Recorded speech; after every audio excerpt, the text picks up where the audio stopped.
Chapter 41. The Price of Fulfilling a Dream. It was the evil, sacrificial rite of the barbarians. Empowered by wicked forces, the wounds of the dead, cleaved in half, were sealed shut with mud and ash. No blood flowed, only half-faces twisted in despair. One half stared at the bonfire, the other at the deep night. Brown was pinned down in the mire, his mouth tightly covered by his sister's hand. The two of them lay side by side in the swamp, their faces coated in thick mud, leaving only two small breathing holes, and the tiniest slit to watch the outside world. They didn't even dare shed tears for fear the salty drops would wash away the mud and reveal their presence. That became Brown's eternal nightmare. He had never imagined he would one day witness such a scene again. It had clearly been years. He thought, truly believed, he had long forgotten it. Brown trembled as he clutched his head, covering his ears, squeezing his eyes shut. He didn't dare look, to see whether those opposing feet belonged to cleaved bodies. His right hand still clutched the black string tied to the scent bead, praying it could drive away these terrifying memories. "Brown!" Suddenly, a familiar voice whispered in his ear. "It's all right now, little brother." Brown's trembling halted. Slowly, he lifted his head. "Sister." A plain-looking village girl smiled gently at her brother. Seeing his pale face, she continued to softly comfort him. "It's all right, little brother. They're all gone now." Ki. But Brown's teeth began chattering violently, his lips losing all color, turning deathly pale. "Sister." The village girl looked puzzled and took a step forward, stretching out a mud-covered hand. "Brother, what are you afraid of?" Brown dropped to the ground with a thud. He tried to retreat, but his limbs were stiff, unable to move an inch. How could he not be afraid? His sister had not survived that massacre. No, his sister hadn't died in that massacre. She died at the hands of her very own younger brother. What? The siblings hidden in the mud hadn't escaped the barbarians' keen senses. But before they could be discovered, a group of wizard apprentices happened to arrive, interrupting the impending slaughter. They came by carriage from a distance. At the sight of them, the barbarians panicked and fled in a hurry, not even taking all their sacrificial offerings. Fortunately, those barbarians didn't escape justice. One apprentice suddenly flew after them. With thunder and lightning, Brown watched in awe as the once arrogant, cruelly grinning barbarians were reduced to heaps of blackened charcoal. Brown's eyes widened. Even with the muddy water stinging them, he refused to blink.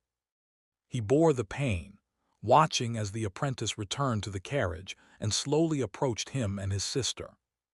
The siblings crawled out of the mud and fell to their knees, thanking the wizard for saving their lives. But beyond gratitude, a new and uncontrollable desire ignited in Brown's heart. A turning point in fate had come. If he could follow this man, could he become a wizard too? Brown saw himself soaring through the sky, effortlessly slaughtering his enemies. Becoming a wizard, this was the life he deserved. But the dream did not last long. It was cruelly shattered. After his sister's desperate pleas, the wizard agreed to take them back. But only one. The other would be left behind. Because, they said, there was only room for one more on the carriage. Brown couldn't understand.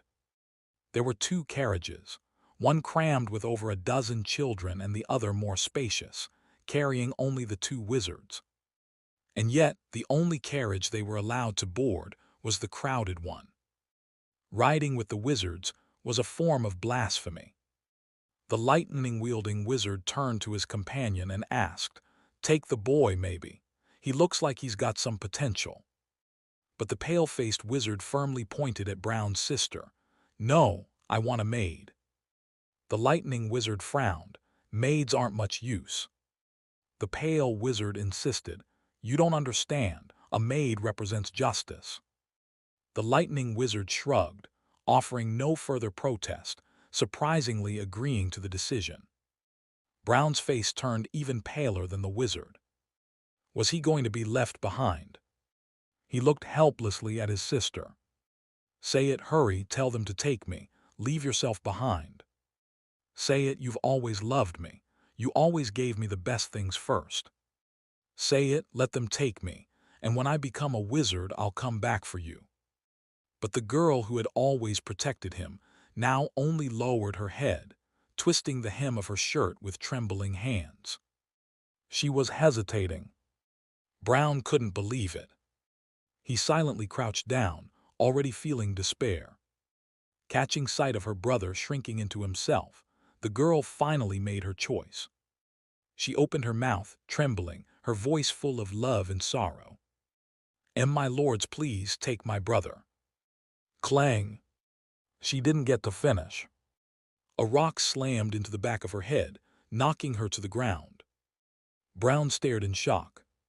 She clutched her bleeding wound and looked back at him, disbelief in her eyes. That shock was quickly turning into fury. She was angry. But Brown had never felt more clear-headed. So clear. She was angry, so she wouldn't give up the spot to him anymore. He stepped forward without emotion. How much strength could a poor boy have? He straightened his back, breathing heavily, and looked up with hopeful eyes at the wizards who had calmly watched everything unfold. "My lords, now I'm the only one left." The pale wizard pinched his nose as if Brown reeked of filth. He came to recruit apprentices and found a beast instead. The lightning wizard said nothing. They both turned and walked back to the carriage, not stopping Brown from climbing into the wagon of children on his own. The memories surged. His sister, whom he had once torn apart, was now standing before him again with a perfect face. "This is an illusion," Brown told himself. "She can't still be alive. After all these years, even her ghost wouldn't come for me." He believed he was that little boy anymore, clinging to his sister in terror. Just an illusion. Did it really think it could frighten him?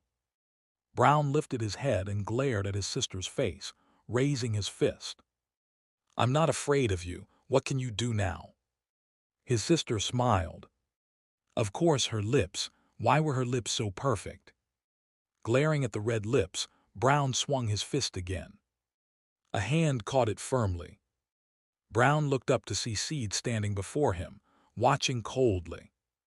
So it was an illusion. It had to be a test from Master Seed.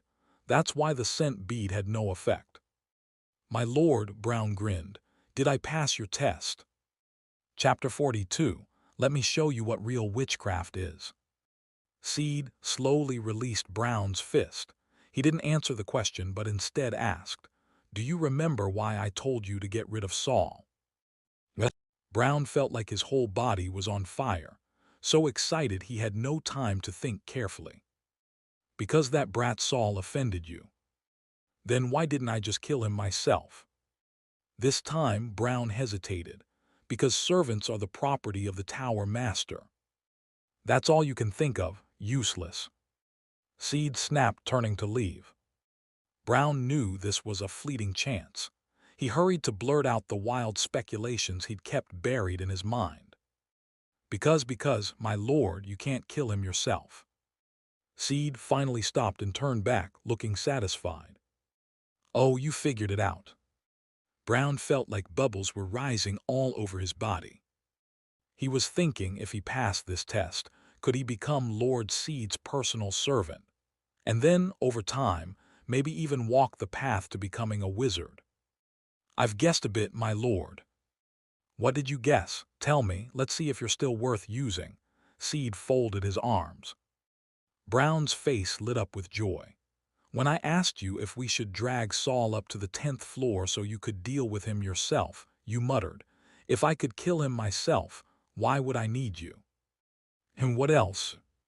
You also told me to check Saul's body and the places he stayed after he died, to see if there was a red hardcover book, and that if I found it, no one else should touch it or even find it." Brown swallowed. His mouth was so dry, he wanted a drink, but how could he think about water now? My lord, you wanted to kill Saul just to get that hardcover book, didn't you? He licked his lips, but his tongue was too dry to help. It just made his cracked lips sting. You're very clever. Seed sighed, then asked gently, do you want to witness the power of wizard? Brown immediately answered with fervor. Yes, my lord, I want it more than anything, I even dream about it. Seed curled his lips into a slight smile. Then looked down. Brown hesitated, then lowered his head, and his pupils contracted sharply. His body was smoking. Flames licked out from several charred holes in his body, licking his skin and clothes. Brown's mind froze. He couldn't understand what was happening.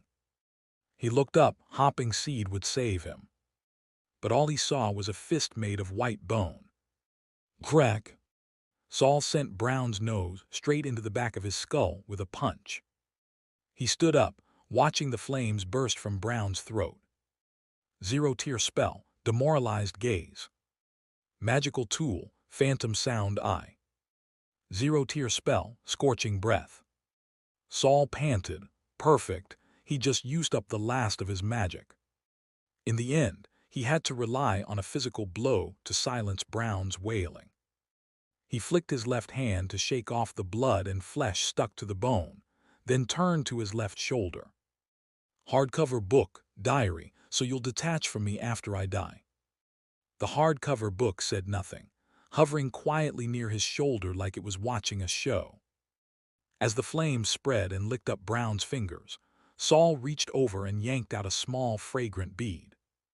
This must be something Seed gave him. It didn't kill him instantly, but what's inside smells like organ-eating beetles. Saul sniffed it again. The outer layer is some kind of wax, smells like corpse-wrapping wax. Corpse-wrapping wax had a mild suppressive effect on spirits and ghouls, but the effect only lasted about 3 months. After that, the wax melted on its own. Then the beetles inside would break free, burrow into the nearest living person, and devour their organs until they burst. Saul twirled the black string holding the bead around his finger before tossing it into the fire. Flames melted the bead, burning the beetle inside to ash before it could even wake up.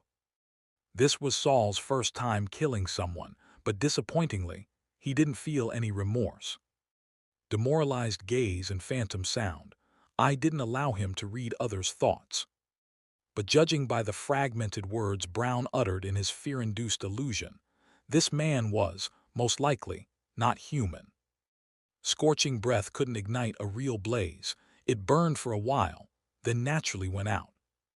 Saul looked down at the figure who had once tormented him, tried to kill him repeatedly, now reduced to charcoal. He stepped over Brown's corpse. The morning sun couldn't penetrate the thick stone walls of the wizard tower. Inside the tower, the difference between morning and evening was determined solely by how bright the wall sconces were. On the 6th and 7th floors of the West Tower, a group of people gathered along the sloped corridor, whispering about the charred body blocking the way. The butler hurried over with a few servants. He bowed to the apprentice lords while ordering the male servants to clean the mess quickly. Seed was walking down the slope, frowning in displeasure at being blocked again. Never seen a corpse before, move. The second-rank apprentice snapped, and the first-ranks quickly scattered like frightened birds. As Seed stepped past the motionless male servants and ignored the constantly bowing butler, his gaze finally flicked to the corpse on the ground. He paused. The face was unrecognizable, but the scent from the corpse was clearly that of his own handcrafted corpse-wrapping wax. Was the dead man Brown? Seed didn't care about losing a former lackey. Brown would have died to the tower's curses, or the beetle inside him soon anyway. Seed kept descending casually until someone began climbing up from below. Saul raised his head and smiled at the oncoming Seed. "Good morning, Senior." Seed froze. He watched Saul turn at the sixth floor and disappear down the corridor. Then he turned back to stare at the charred corpse, and his eye twitched hard. When he turned back again, Seed's expression had grown terrifyingly dark. He felt insulted. Even a rat from the junkyard dares to bare its teeth at me. But one thing puzzled Seed. Isn't Saul specialized in the dark element? How does he know fire-type spell? A few days later, Saul sat at his improvised lab table in the morgue, organizing his recent study notes. Wizard body modifications were crucial, but the foundations couldn't be neglected. He had now mastered 3 zero-tier spells. If others found out, they'd be shocked. So far, only Kelly had a vague idea of Saul's progress, which was also why she now had deep dark circles under her eyes. Even Kelly, widely known as a genius, could only use a single zero-tier spell so far, Flash, a non-lethal spell. This was because Kelly's control of compound runes wasn't as refined as Saul's. Now, Saul was about to begin studying his 4th zero-tier spell. Most apprentices wouldn't learn so many spells. The usual path was to master one, train it until it became second nature, and only then move on to the next. Learning multiple spells at once often led to rune confusion. Especially with compound runes, mixing up 2 similar-looking but totally different ones was all too easy. The best-case scenario from a mistake was a few days of intense headaches. Bad enough to make reading impossible. The worst-case scenario, spell backlash possibly fatal. What gave Saul an edge was that while others memorized shapes, distances, and angles, he memorized coordinates. The advanced method would be memorizing formulas, but sadly, he didn't know how. Chapter 43, Nowhere Without Money. For his 4th spell, after consulting Mark, Saul decided to choose another zero-tier dark-type spell, Strike Undead. Mainly because of his working environment, which was especially prone to ghostly apparitions, and this spell was highly effective against such beings. After studying it for around 2 hours, he had already formed a preliminary model for parsing the new spell. Once again, his work pulled him back. He got up to receive his first guest of the day. A skeleton. That's way too clean. Not a shred of flesh remained on its entire body. It looked like something dug up from the ground after decades. It was so clean that Saul found it rather suspicious. He set aside his tools, ushered the guest into the large box, then turned and went next door to consult his senior. "I don't know," Hayden replied from behind the usual palm-wide crack in his door. "When it got to me, it was already a pile of bones." Hayden had simply passed it straight on to Saul. Saul bid him goodbye, glancing toward the room of that newly arrived second-rank apprentice. Unlike Senior Byron, the new guy wasn't exactly friendly. Even if he asked, he probably wouldn't get any answers. The first procedure in the morgue didn't involve material collection. It was mainly about eliminating any potential dangers lingering on the corpse. So by the time the body reached the morgue, it had likely already lost all its flesh and blood. This little episode didn't take up too much of Saul's energy. In fact, since there were no other clients today, he had time to return to his research. However, the progress of his wizard body modification lagged far behind his spell studies. If only the modifications were as straightforward as runes or spellcasting. Anyone who knew what Saul was thinking might have died from rage. After yet another failed batch that nearly exploded, Saul was about to close the lid of the large box when he paused. "Huh." The skeleton inside, when drenched in Saul's chaos concoction, had actually started shrinking, eroding away. Did he just make sulfuric acid? Saul shut the lid, waited a bit, and then opened it again. The skeleton had fully dissolved, yet the big box was completely unscathed, still sturdy as ever. Honestly, the most valuable thing in this whole morgue might be these boxes. Saul gave the solid box a pat, tempted to pry off a chunk. He suddenly noticed a grayish-white pebble at the bottom of the box. Using tongs and a test tube, he carefully extracted the pebble. He'd expected it to be hard, given it had reformed after dissolving, but it turned out to have a bit of elasticity, like ox tendon. He labeled the test tube and recorded the entire refining process linked to the pebble. It might come in handy later. For now, it made an incredibly efficient corpse disposal agent. Just like those body-dissolving powders he'd read about in his past life. Saul ran a few tests on the pebble and discovered it was fireproof, waterproof, acid-resistant. Even normal blades couldn't scratch it. If used well, couldn't it be turned into some kind of armor? As he poked at the pebble with a fine steel needle, Saul's thoughts drifted further and further. The next day, during public class, Kelly slammed her book down next to Saul, plopped into the seat, and dropped a bombshell. "You remember that new apprentice you asked me about yesterday? He's dead." "Dead, but he just got here." Saul curled his toes in his shoes, working hard to keep his expression natural. "Yeah, probably pissed off the wrong person. Didn't even get a chance to meet a mentor before dying. Before I came here, my father kept reminding me, forget who you were, forget your pride. Until you become a second-rank apprentice, just play the part of the underclass." Kelly sighed. Whether for the dead apprentice or herself, it wasn't clear. Saul withdrew his gaze and looked down at the Noah script in front of him. Wizard language wasn't like everyday speech. It didn't include names or verbs. Every word served only to spell, elements, or mental energy.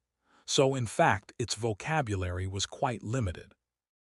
Over the past month or so, Saul had already memorized every word in the Noah language, something he'd once thought impossible, but now managed with ease. In fact, it wasn't even his main focus anymore. Currently, his language study was mostly about reinforcing the basics and applying them while reading wizard texts. But today, his attention was all over the place. When he killed Brown 2 days ago, he didn't feel a thing. He thought his nerves had hardened under this world's constant threat. Yet hearing about that new apprentice's death today, he realized it still bothered him. Saul remained expressionless, but mocked himself inwardly. "I did it for my own benefit. I chose to get someone killed. I guess I'm no good guy anymore." He closed his eyes, engraving this moment of torment deep within. But he didn't regret it. A few days later, while working in the morgue again, Saul had a sudden realization. That skeleton he'd received earlier might have been the new apprentice who just entered the tower. Every corpse that died under abnormal circumstances within the tower would be sent to the morgue for processing, partly to prevent spirit accumulation and further instability, partly to salvage any body parts that had gained research value through mutation. And it was from that apprentice's remains that Saul had discovered how to craft the so-called plastic bone, a name he gave himself. He'd spent the last few days refining it using the guest's skeleton. But today he had to stop, because he'd basically used up all his materials. And he had no money, no credit points. This can't go on. Standing before the lab table, Saul rubbed his chin. Trying to fund projects with dead wages, that's a road to nowhere. I've got to find a way to increase my income. What Saul was doing now was wizard body modification, something that no first-rank apprentice had ever touched. Some hadn't even heard of it. So relying on a normal first-rank's income would never support long-term experimentation. And because of his experiments, the materials Saul had submitted lately had drastically decreased. Thankfully, Mentork has never scolded him for it, which made Saul even bolder. Still, even with that freedom, his materials were nearly gone. "I don't have anything valuable left. The Phantom Sound Eye is a key combat tool. I absolutely can't sell that. The plastic bone, once perfected, will be my trump card that can't leak either. Finally, Saul thought of his unique insight into rune study, especially his method for mastering compound runes, the coordinate method. If he sold it to some of the wealthier first-rank apprentices, he might earn a good sum. Even second-rank Byron had shown interest in it, after all. It sounded novel, but the principle was simple. It didn't involve anything too profound. Still, he needed to carefully choose whom to sell it to. Someone with no conflicting interests. Someone with a decent moral baseline. Kelly was a good option, but he'd already cut her once. Who knew if she even had credit points or magic crystals left? As for the other first ranks, Saul hadn't really interacted with them. And the ones he had interacted with, he had no desire to approach. Wait, Saul's eyes lit up. Why am I being dumb about this? Senior Byron is perfect. He had money, strength, no conflict of interest since he was about to leave the tower, and he was a decent person. Calling out a greeting to Senior Hayden through the conveyor belt-connected passage, Saul happily skipped work and headed off to find Byron. Room 1016, this is the floor. Standing on the ramp of the Western Tower's 10th floor, Saul peeked inside. He'd been here a few times, and Byron's room had never given him trouble. The second-rank corridor was always quiet, especially now during lab hours.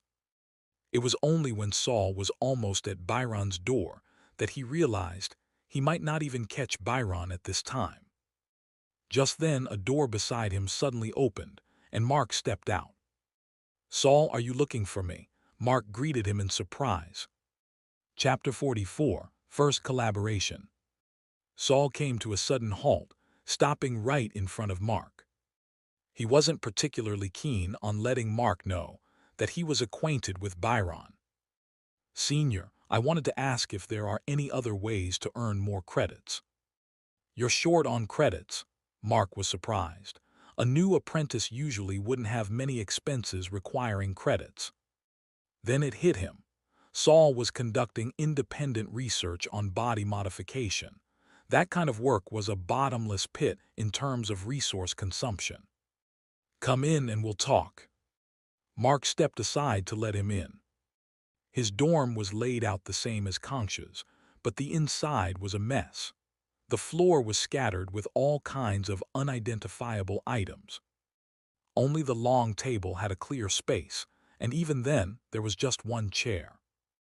Mark plopped into the chair unceremoniously, nudged a box over with his foot, and gestured for Saul to sit. "Given your current job, earning more credits should be easy." Saul looked up at him earnestly. "You've heard of the Mutual Aid Society, right?" Saul's heart skipped a beat. He pretended to recall. "Some of my batchmates mentioned it, but I was too busy to check it out." Then he asked cautiously, "Senior, are you part of the Mutual Aid Society?" Mark waved his hand. "No, I'm not. It's basically a small group formed by a third-rank apprentice and a few second ranks, but the ones you'll actually deal with are usually second ranks." A familiar sarcastic smirk tugged at the corner of Mark's lips. "They call it mutual aid, but for newbies, it's just exploitation." That said, they do run some interesting things like trade meets. Their prices are lower than the Academy Registry's mid-tier items. If you've got something to sell, you could make a bit of money there.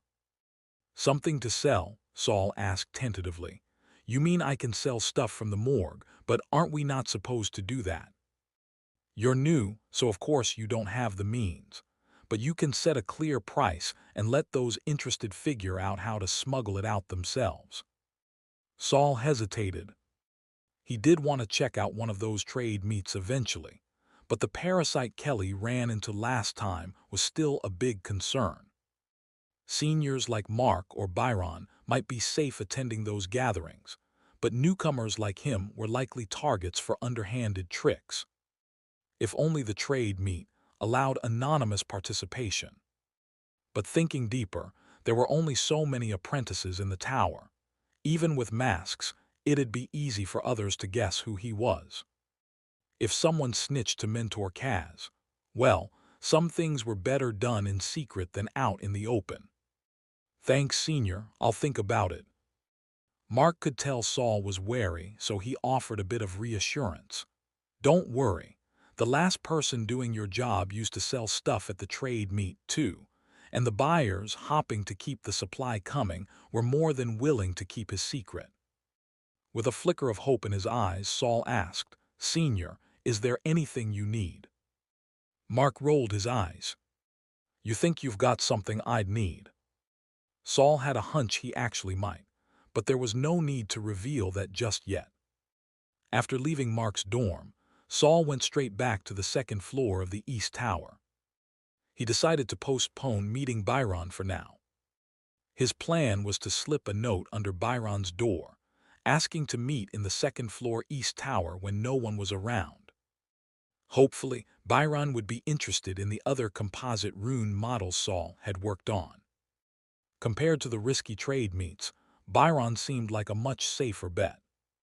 2 days passed, but Saul still hadn't heard back from Byron, even though he definitely left the note in his room. Don't tell me he's already left. Saul had already burned through all his crafting materials. He had a few plastic bones to show for it, but there was still no real breakthrough in his body modification research. With time on his hands, he'd finally succeeded in casting the 0-tier spell, Strike Undead. If Byron really had left the tower, Saul would rather sneak materials from the morgue than trade his insights with strangers. Just then, there was a knock on the morgue door. Saul was surprised. Mentor Kaz had just visited yesterday. Usually he wouldn't return for 4 or 5 days. Who could it be this time? Saul opened the door and was shocked to find the cold senior who had replaced Byron. She still had that chin-raised, condescending look. Come with me, I need your help.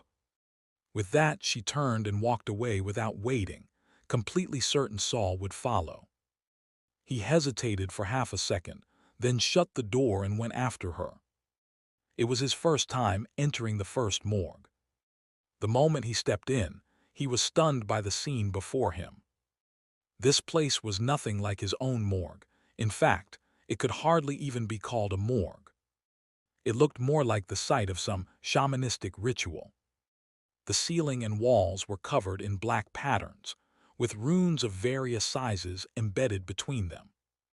Candles of all shapes and sizes cluttered the floor, some lit, some not. Strange, indecipherable magic circles were drawn among them. 3 stone coffins stood in the center of the room, each one open. Inside each stood a corpse. Normally, seeing corpses in the morgue was routine. But something about these 3 made Saul's skin crawl. They were standing unaided, no restraints of any kind, and if not for the visible mortal wounds on their bodies, they could have easily passed for living men standing there with eyes closed. These 3 came in today, the senior said, hands clasped behind her back as she stopped at the doorway. But there's a problem. That second-rank apprentice in the middle. She pointed at the middle corpse, the one with a gash running from shoulder to chest. He brought in a wraith. If we don't get rid of it, none of the materials from his body will be usable. But the wraith is slippery. Every time I try to kill it, it hops into one of the other 2 corpses, and my spells need to start from scratch each time I change targets. A wraith. Saul thought maybe that new spell I just learned, Strike Undead, will work. But he kept a neutral expression and said, Senior, I don't really have the means to fight a wraith yet. Of course I know that, she snapped. I just need you to locate it. Tell me where it is at the final moment of my casting so I can stop it from jumping again. It's getting on my nerves. As she spoke, she tossed something to him. Saul caught it and looked down. It was a soft piece of leather. He had no idea what material it was made from, but it was pale and smooth, warm to the touch, and had a faint floral scent. 2 small holes were punched into it, spaced about half a palm's width apart. There were no runes or circles drawn on it. Put the mask on your face. Sit in the magic circle in the corner. You'll be able to see the wraith from there. Hurry up, don't waste time, she said impatiently. Senior, She interrupted him again. Oh, I get it. You want payment, right? Once the wraith's dealt with, you can take one of the other 2 first-rank apprentice corpses. I'll write down in the records that we only received 1 first rank and 1 second rank today. Wait, he could take an entire corpse. Saul had always felt that sneaking the occasional bit of material was already pushing it. But this senior just casually offered a whole, untouched corpse. The bodies sent to the morgue always had some abnormalities that prevented burial. But once those were treated, they'd become high-quality dark-aligned materials. In other words, very valuable. All he had to do was locate the wraith, and he'd get that much in return. Could this task actually be dangerous? What if the wraith decided to attack him instead? Senior, can I ask, why didn't you go to Senior Hayden instead? Why me? Chapter 45, Declaring Failure. HMPH, at least you're cautious. The woman snorted coldly, rolling her eyes impatiently. Because you're cheap, the guy next door might cost me 2 corpses. Well then, turns out he really was the cheaper option. Saul glanced over. The other 2 first-rank apprentice corpses seemed to already be under consideration. Hurry up, stop dawdling, the icy senior sister urged. Left with no choice, Saul clutched the soft leather mask and walked toward the corner. Just as he was about to step into the magic circle, a rustling sound suddenly froze him in place. The hardback book expanded and flew open in front of him. Mocking words once again surfaced. July 11th, year 314 of the lunar calendar. What a wonderful day. Knowing you're short on materials, someone kindly delivers you a corpse. Be a good boy and put on the absolute mask of a pure maiden. Sit obediently inside the circle and observe the 3 corpses carefully. Why can't you see the wraith? Turn your head, wait, are your eyes playing tricks on you?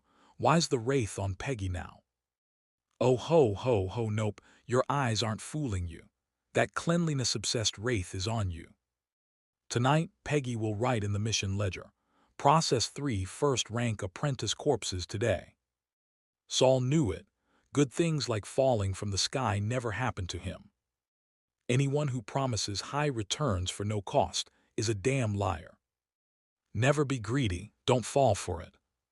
Saul immediately decided to abandon the plan and reject the so-called assistance. More words appeared on the diary page, and Saul's eyes nearly bulged out of his head.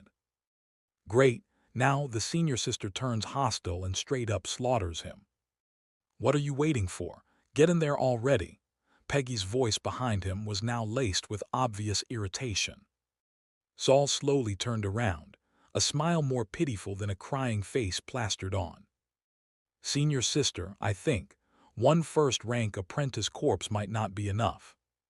Peggy's eyes widened in disbelief. You want 2? No, I'm not that greedy. It's just, I'm running short on a few materials for my experiments lately. He began listing materials by name, all while his mind raced for a way out. Sabotage the ritual circle. No good. The hardback book mocked his IQ and told him he'd just end up dead, killed by the wraith and Peggy working together. He thought of 2 more options, both immediately vetoed by the book. What the hell are you talking about? Where am I supposed to get you materials right now? Saul gave a bitter laugh and kept stalling for time.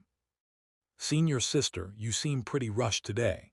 I imagine your mission report tonight will say, processed 1 first-rank apprentice corpse, right? Peggy narrowed her eyes. You're not dumb. That's right. I'm keeping the 2nd-rank apprentice corpse for myself, but if you snitch afterward, I have plenty of ways to kill you. With that, she pulled a bulging silver pouch from her robes and tossed it at Saul. He caught it. A crisp clinking sound came from inside. A huge pouch full of magic crystals. These could buy at least 10 sets of the materials you just mentioned. Get in there. If you keep dawdling, I'll break your legs and toss you in. Thank you, senior sister. Saul tucked the pouch into his coat and stepped into the circle, mask in hand, obediently sitting down. Put the mask on, Peggy urged again, this time unable to hide the killing intent in her voice. Okay, just finding the right side. Saul flipped the mask in his hands. At the same time, he used his nail to pop the seal on a tiny bottle hidden in his palm. This was the plan he came up with at the last minute, and the hardback book hadn't ridiculed him for it. Absolute mask of a pure maiden, clean freak evil spirit. It reminded him of the bottle he had hidden in his coat, the elemental fairy's ultimate filth. With both Peggy and the Wraith being way out of his league, Saul had no choice but to bet on this path that the book had pointed him toward. As he flipped the mask, he dumped most of the potion onto it. The moment he put it on, a faint fishy stench hit his nose. The mask seemed sticky and immediately clung tightly to his face. I've contaminated this absolute mask. If you really are a clean freak, then stay the hell away from me. Meanwhile, Peggy was already on the verge of exploding. That damn newbie finally sat down inside her ritual circle. Of course, the circle under Saul was purely decorative. The real power lay in the mask on his face. Peggy kept a stony expression, gritting her teeth through the burning chafing between her thighs as she stepped into the circle of candles.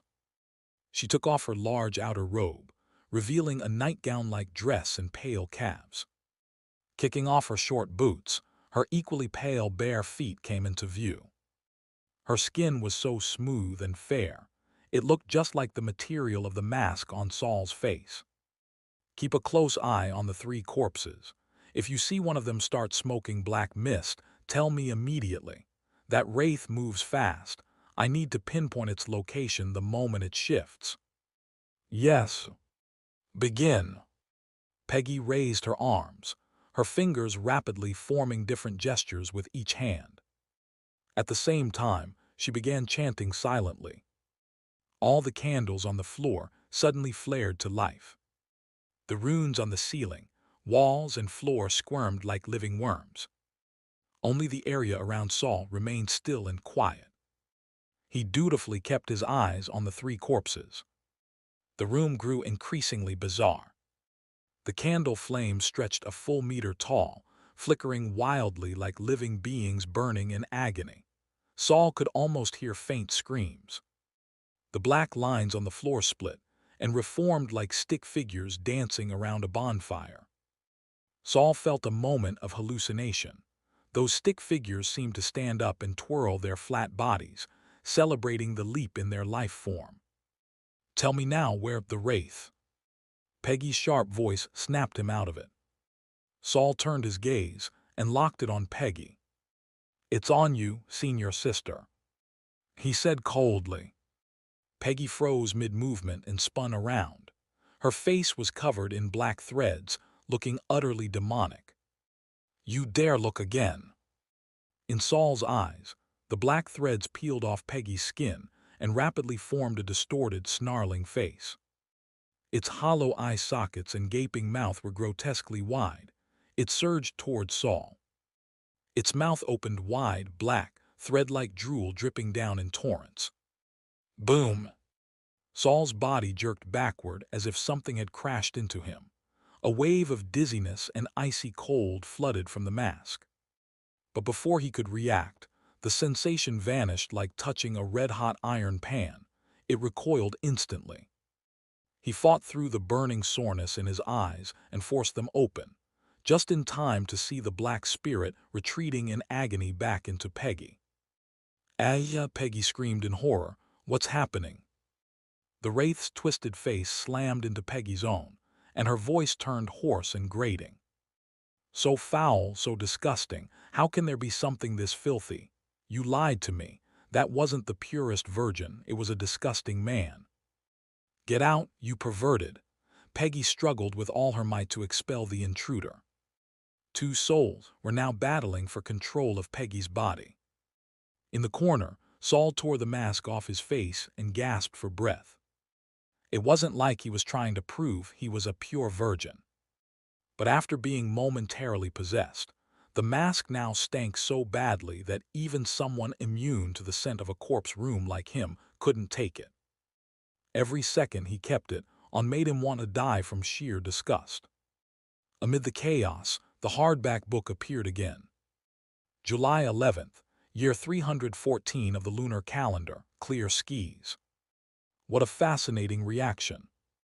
A fresh maiden skin, an elemental fairy's ultimate filth, and a dash of a cleanliness-obsessed cursed spirit. Combined, they've created a terrifying mask for a necromancer. But you really need to get rid of that stench first. Chapter 46, Add a fire then add another. Saul waved his hand, wanting to shove the stiff-bound book away. He had no interest right now in checking out what new changes had happened to the mask in his hand. He needed to stay focused on the internal struggle between the Wraith and Peggy. Since Peggy's plan to divert the disaster had failed, the Wraith must have caught on. Now, the two were fighting for control over the body. He absolutely couldn't let his two enemies reconcile. He needed to stir the pot, add more fuel to the fire. "Senior, what do we do? The Wraith didn't fall for it. Do you have a way to lure it onto the mask again? I swear I can catch it this time." One of Peggy's eyes, sclera and all, had turned pitch black. The other eye, still somewhat normal, was bloodshot and swiveled towards Saul alone. "You bastard, I underestimated you." Saul didn't give her a chance to keep talking. He grabbed the mask and stood up, occasionally striking a pose like he was about to capture something. "Senior, hurry and force the Wraith out. Once it's out, I guarantee I can trap it. It won't escape." Ahhhhhh. Peggy's other eye also turned black. Her expression twisted in pain. She no longer had the energy to pay Saul any attention. She pressed her hands to her eyes like she was trying to gouge them out, but in the end, she could only tug at her eyelids. "Rip!" Saul involuntarily flinched, almost breaking character. "Senior, hurry up and force it out." Suddenly, it was like Peggy had a revelation. Blood covering her face, she turned and screamed at Saul, "Give me that mask, now or I'll kill you." "All right," Saul responded instantly, tossing what he held. "Senior, catch." Peggy's vision was completely distorted now. She only saw Saul throw something over. "Good, he knows what's good for him. I'll give him a quicker death later." She reached out and caught it, rough leather under her fingers, much larger than the mask. "Is this my skin?" A fleeting doubt passed through Peggy's mind. "Quick, Senior." The mask changed in strange ways after the Wraith possessed it. Hearing Saul's urging, Peggy, her brain already mush, didn't have time to think. She hurriedly slapped the piece of leather onto her face. But the moment it touched her skin, she realized something was wrong. The Wraith showed no sign of being repelled. On the contrary, it shrieked and dove straight into her mind. "Ahhhh. Urgh. Eek." Peggy's voice constantly shifted between shrill and hoarse. She knew she'd been tricked again. That leather definitely wasn't her leg skin. And what's worse, the leather seemed to have a kind of binding or masking effect. Once it was on her face, the Wraith, who had been on the verge of leaving her body, immediately shrank back. "Why, you." Her vocal cords were shredded. She couldn't even form proper words. Peggy gave up fighting for control of her head and reclaimed her arms. She tried to rip the leather off her face. But just then, Saul, who had been watching from a distance, suddenly dove forward, pinning Peggy to the ground. He used both hands to press the leather tightly against her face, not letting it lift an inch. Yes, that pale yellow leather was the same piece Concha had lent Saul to suppress the stench of corpses. Saul had just acted on impulse to see if it could mess with Peggy a bit. He didn't expect it to work this well. Either way, He couldn't let the wraith escape from Peggy's body. As long as the two of them stayed inside and fought, he didn't care what happened. MMMPH. Peggy gave up on the wraith, causing chaos inside her. At this point, the person she hated most was Saul. She reached out with ghastly, ghost-like hands, desperately trying to scratch at Saul's face. Her legs kicked wildly, trying to throw him off. But the wraith inside kept dragging her back, preventing her from using her full strength. Time passed bit by bit, and Peggy's struggles grew weaker until she finally stopped moving. Saul didn't let go immediately. He kept pressing down for a full 10 minutes. He figured her face had probably been flattened by now. Then he began chanting an incantation and slowly freed one hand to make gestures. All set, he suddenly yanked off the pale yellow leather and unleashed a strike undead spell on Peggy's face. Peggy's body jerked but showed no other reaction. Her face was purple and blue, mouth agape, deep finger marks on her face and neck. It was hard to tell if she'd been killed by the wraith or strangled by Saul. But one thing was certain. Without the internal struggle between Peggy and the wraith, Saul would have stood no chance of killing her. He didn't relax just yet and hit her face with another strike undead for good measure. That was the most he could do for now. Panting heavily, Saul climbed off Peggy.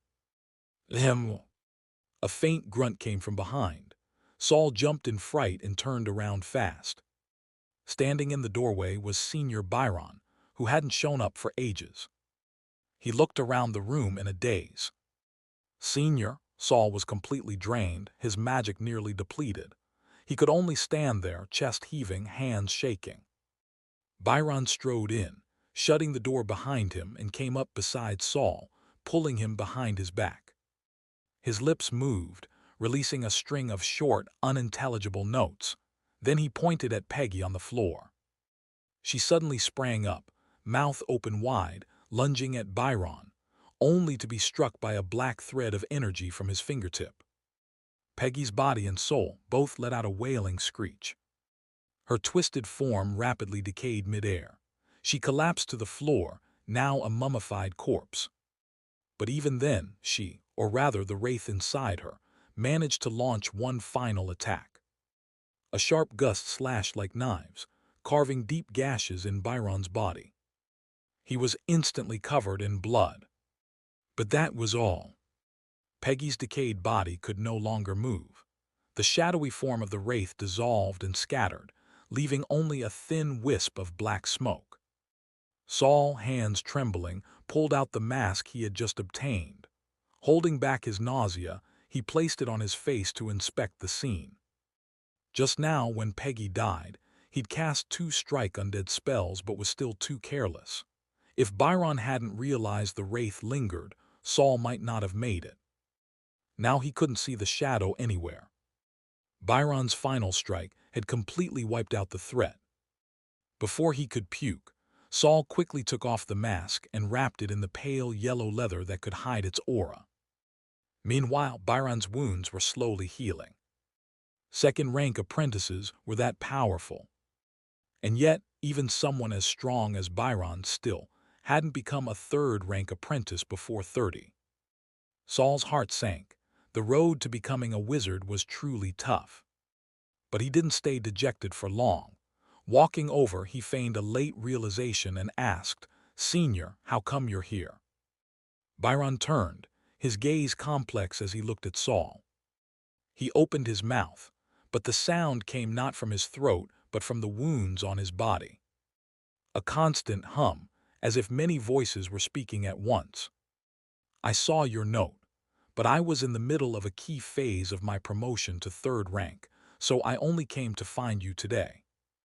"Senior, you're becoming a 3rd-rank apprentice," Saul grinned, showing a full set of little white teeth. He was genuinely happy for Byron. "Not yet, but I should be able to complete the promotion within the month. Enough about that. Why are you here?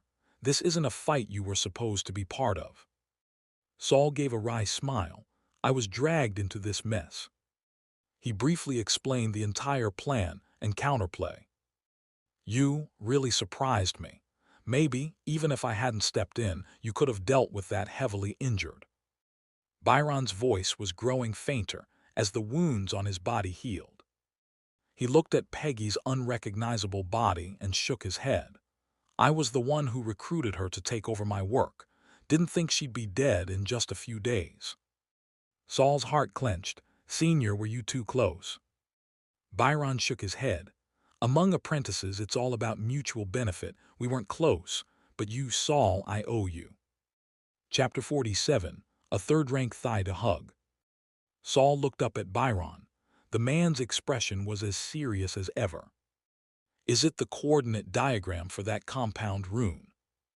Byron's eyes crinkled slightly. Yes, though it's only a construction diagram for a compound rune, it gave me a lot of inspiration. That's how, just at the tail end of my 30th year, I was able to find my own locator. Locator? You'll understand once you reach second rank. Knowing too early would only burden you and cloud your thoughts. Saul nodded. In the world of wizards, knowledge also demanded strength. Learning about high-level knowledge too soon would only lead to madness. But even if you can't understand this knowledge yet, once you reach second rank, come find me and join my squad. I'll share some of my insights from back when I was a second-rank apprentice. Squad, yet another term Saul had never heard of. Third-rank apprentices need to leave the tower to search for opportunities in order to fuse their locator. That's why you almost never see them inside the tower. Also, the places they go are often dangerous, so most travel in teams. Some second-rank apprentices follow them, hopping to find a locator suited to them, but some of them end up dying out there. Byron sighed, a whistle-like sound escaping from his whole body. There's no helping it. The resources inside the tower are limited. Thinking of his empty lab bench and cabinets, Saul hugged the hefty bag of magic crystals in his arms and sighed, too. Yeah, too limited. Byron walked over to Peggy's long table, flipping through the books on it. He then checked the 3 stone coffins in the room before returning to Peggy's decayed corpse. There is a wraith hidden in these 3 corpses. Peggy should have handed them over to Mentor Kaz, but her greed got the better of her, and she wanted to keep the second-rank apprentice's corpse for herself. Saul nodded. The hardback book had already told him. After Saul died, Peggy would have registered them as 3 first-rank apprentices on the record. The whereabouts of that second-rank corpse were now obvious. The wound standing in for lips continued to move. But she underestimated the wraith and overestimated herself. She got stuck and could only drag you in as a scapegoat. Saul kept nodding. Byron had nailed every detail. You did well, Byron concluded, the corners of his eyes lifting slightly as he looked at Saul with satisfaction. I just stumbled through. Saul had only managed to kill Peggy thanks to the hardback book ruling out all the wrong options and a few tools Kelly had given him. Otherwise, with his strength, he'd be maxed out after 2 shots of the strike undead. So if there's a big thigh to hug, you hug it. Just be careful not to get dragged into the pit. I'll handle Peggy's belongings. Any objections? Saul immediately shook his head. No objections. With you handling it, it's the safest way.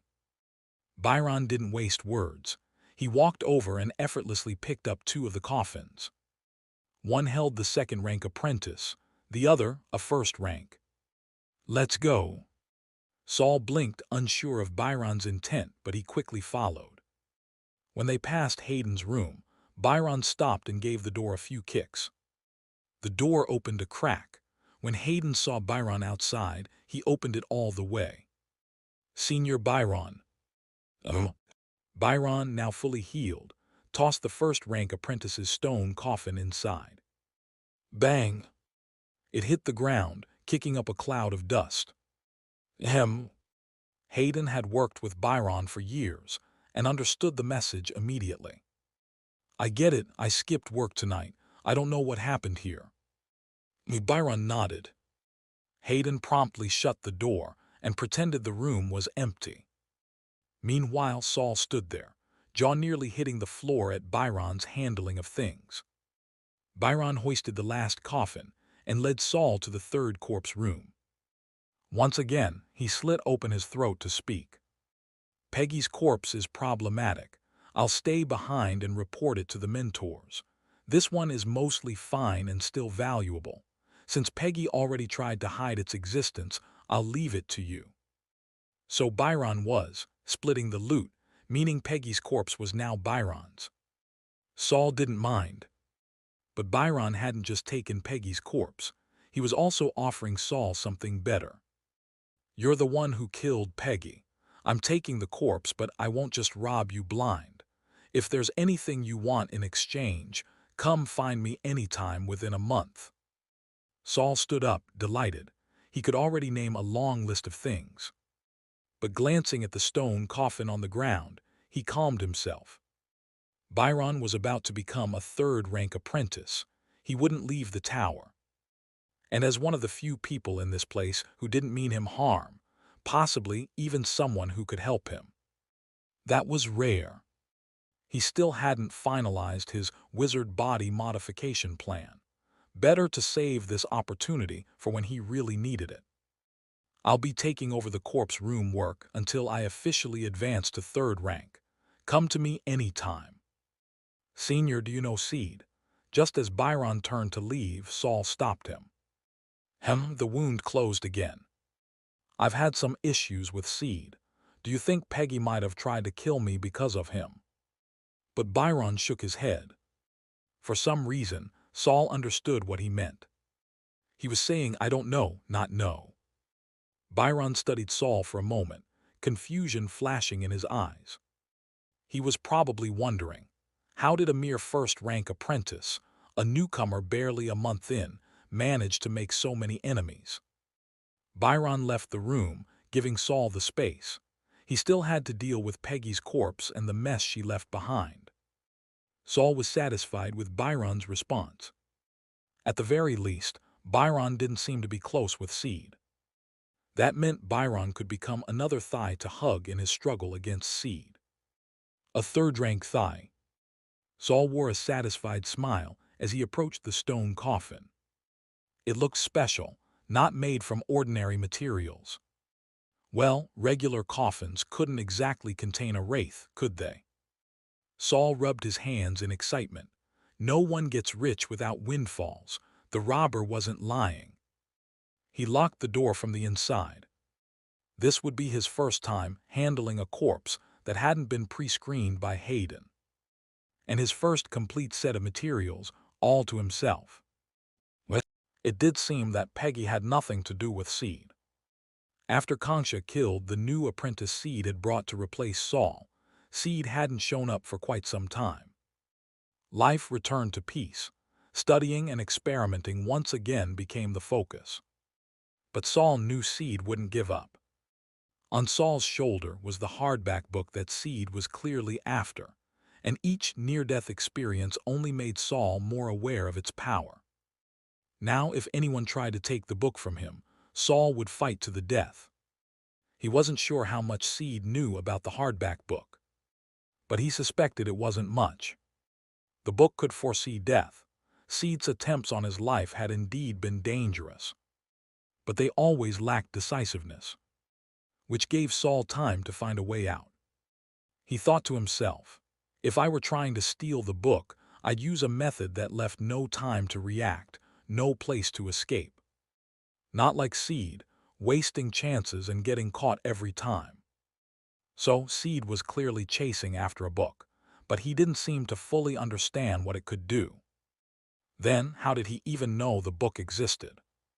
Whoosh! The sound of flames snapped Saul out of his thoughts.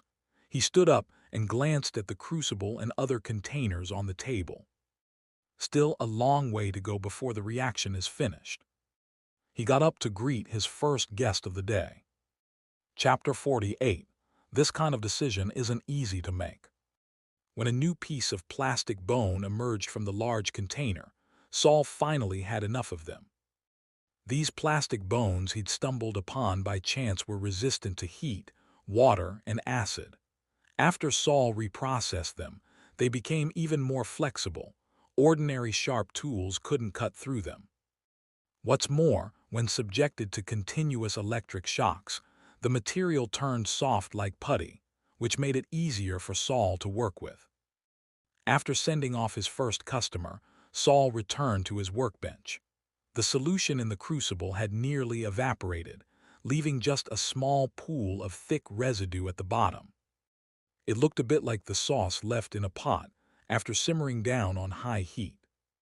Carefully, Saul picked up the still-hot crucible with his white-boned left hand, poured the contents into another bottle, and sealed it. With that, his preparations were nearly complete. Tonight or tomorrow, the final step would begin: wizard body modification. Saul leaned back lazily in his chair, staring blankly at the jars and vials on the table. He had a strange feeling, as if, once the modification was complete, he would no longer be himself. But if he didn't go through with it, he would never gain control over his own fate. He glanced at the hourglass clock on the wall, only 4 in the afternoon. 3 more hours to go. Saul turned to look at the candle on the teleportation platform. The flame flickered dimly. The day's work was already done. Should I send that second-rank apprentice's brain to Kongsha? He still hadn't handed over the second-rank apprentice he'd obtained after Peggy's death. He studied it for a while himself, but couldn't figure out how Kongsha intended to use it. With his current knowledge, the brain wasn't a particularly useful ingredient for wizardry. Too many hidden dangers inside. Forget it. That second-rank apprentice already gave me quite a surprise. I'll trade his head to Kongsha for something more useful. Saul walked over to the cabinet, took out a box, and wrapped it in the pale yellow leather Kongsha had given him. That piece of leather had come in handy against the wraith last time. Thankfully, it hadn't been damaged, but it had inevitably picked up a foul stench. Even though Saul had done his best to clean it, the smell still lingered, just not enough to make someone gag. As for the mask, Saul had shelved it for now. After wrapping up the box, he walked to the door. His hand was on the crimson doorknob when he suddenly stopped. He raised his hand, smack, and slapped himself. Damn it, you've come this far and you're still trying to run. He'd hit himself hard, his right cheek instantly swelled. But the pain snapped him back to reality. He cradled the leather-wrapped box and placed it back into the cabinet, then returned to the workbench. The sooner I complete the modification, the sooner I will escape this mess. Delay and failure both mean death. No more waiting, start the experiment now. The reason Saul had been so distracted all day was that he finally had every material needed for the body modification. Even Kelly had noticed how tense he was. His fear of failure had made him instinctively avoid starting the experiment. It wasn't until he reached the door that he finally slapped himself, using the pain to summon memories of near-death experiences. Seed is still watching like a hawk, Kongsha is far from kind, and Kaz's test isn't that far off either. Where do you think you'll find the time? Saul took a deep breath and resolutely opened the bottle, taking out all the plastic bones and placing them on a large tray to begin electroshocking them. The shocking device was originally a weapon inscribed with a 0-tier vibration shock. Saul had bought it, stripped off the unnecessary parts, and modified it into lab equipment. The pile of plastic bones began to soften and collapse under the continuous shocks. But they still weren't quite ready to be used. Saul opened other bottles and began preparing a fusion liquid. This fusion liquid evaporated quickly and lost effectiveness fast, so Saul had to mix it on site, right when the plastic bones were soft enough. Fortunately, he had practiced many times already, and this time, everything went smoothly. The other scattered items were all red, Y2.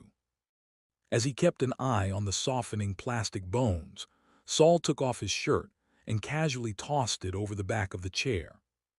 He raised his left hand, bone white all the way to the wrist. The plastic bones were now completely softened. Saul poured them into the fusion liquid. He watched them continue to shrink and soften further, turning into something like cement in texture. Saul picked up a few vials from the table and downed them. He even took a small drop of the potion Kanksha had given him, the one that accelerated elemental particle absorption. At last, he reached into the fusion liquid and grabbed a handful of softened plastic bones and began smearing it onto his white-boned left hand. The fusion liquid burned parts of Saul's skin. Blood mixed in, staining the clear liquid a dark red. The pain made him gasp sharply.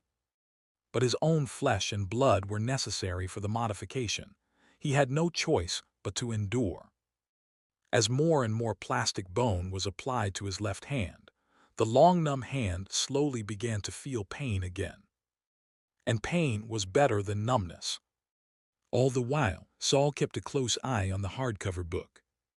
Its calm and quiet presence was the best reassurance he could get. Finally, all the plastic bone had been applied. Saul's right hand was now drenched in blood.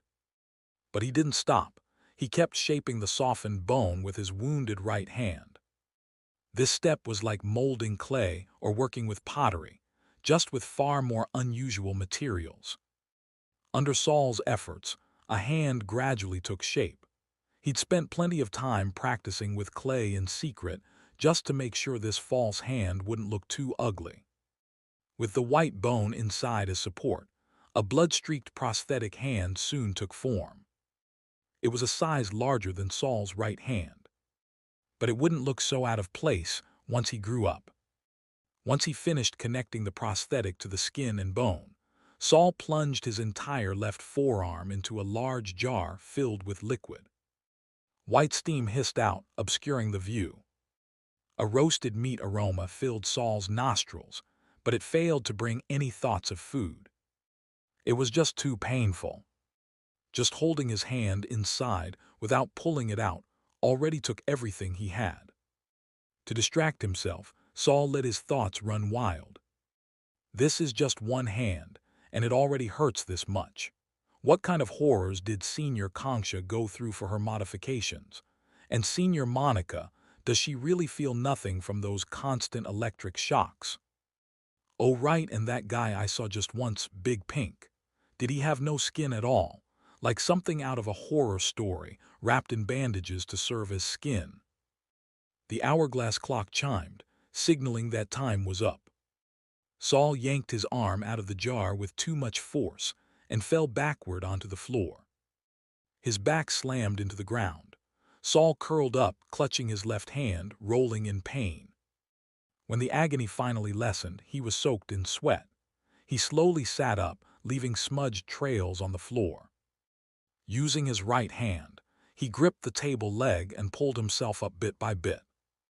The excruciating pain made his head pound. It felt like the pain in his left hand was spreading through his entire body. He felt horrible all over. Like he'd just survived a serious illness and might not survive much longer. But the hardcover book's stillness reminded him he was still alive. Trembling, he reached for the final potion. It was a heart he had taken from that second-rank apprentice possessed by a wraith. A heart that still showed signs of life, despite coming from a corpse. Saul had examined it thoroughly. It wasn't toxic. In fact, it still held traces of an undigested potion, and it was that very potion that preserved its vitality. Saul speculated the apprentice had taken some life-saving potion after being gravely wounded and managed to return to the tower. But he hadn't known he was possessed, and at the very end he died and brought the wraith back to the tower with him. Of course, there was an even darker possibility. The apprentice had returned alive, only to be silenced by Peggy, who wanted to snatch his materials for free. Either way, everything now belonged to Saul. Chapter 49. This world is too beautiful, I dare not look. Over the past few days, He had extracted the potion from within the heart and, based on its properties, ingredients, and reactions, found a match for it in the registration office. Heart's Guardian, a potion that could help a dying person hang on for one full day and night. Its general principle was the continuous release of energy to keep failing organs alive and functioning. This potion was absurdly expensive. Even with the pouch of magic crystals he got from Peggy, Saul couldn't afford it. It was the kind of life-saving potion that a second-rank apprentice would go bankrupt for just to have one on hand. Thankfully, though Saul couldn't buy it, he could refine it. He had gotten the heart a little late, and after a day and night of experiments, he'd only managed to purify 2 to 3 drops of a not-so-pure version of Heart's Guardian. But for a newcomer like him, it was enough. Saul opened the Petri dish with one hand and bent down to lick it directly. A wave of pure energy surged from his tongue into his body like a living thing. It flowed down his throat, through his esophagus, stomach, and intestines, then made a turn into his left hand. The pain in his left hand immediately eased, bit by bit, until it faded completely. What followed, however, was a wave of dizziness. Saul blinked, his steps unsteady. He tried to move forward but stumbled backward, eventually losing his balance and plopping to the ground. Unlike usual, this dizziness wasn't unpleasant. In fact, it felt blissful, like he was floating, transcending. Like being tipsy in the best way. Hee. Saul let out a silly laugh without realizing it. He didn't resist the dizziness. He just let himself fall back, lying flat on the floor, staring up at the ceiling. The ceiling began to spin. It reached its hands down to Saul, inviting him to dance. Saul happily stretched out his hands to the ceiling. After all, dancing with it didn't require standing up. He felt like he and the ceiling were waltzing, or maybe doing some other graceful dance. They spun together. Once, twice, again and again. The ceiling was so beautiful, Saul thought. He wanted to lean in and give it a kiss. Just as he strained his neck toward it, a loud bang snapped him back. The ceiling fled. Saul's mind briefly cleared, and he turned his head to look. The crimson door had been flung open by someone, and a stream of multicolored bubbles poured in from outside. Black, blue, white, purple, red, yellow, green, gray. So many bubbles, like 100 industrial bubble machines, had been turned on all at once, filling the entire room. And in the midst of them, a strange humanoid creature entered. Senior Byron. Saul recognized him, tried to lift his hand to greet him, but couldn't muster the energy. Besides, this Byron looked wrong. Saul squinted. Both of Byron's arms were on the same side. His eyes, nose, and mouth weren't where they should be. 10 fingers danced atop his bald head, and his original hair had migrated to where his ears should have been. Saul, wake up, you have to snap out of it. The voice reached Saul's ears, but he couldn't quite make sense of the words. Saul. SSSSORRR. Byron's voice started to distort too. Saul finally realized his entire perception of the world was breaking down. He shook his head hard. But with the motion, the world itself shimmered like soapy water, bursting into countless bubbles.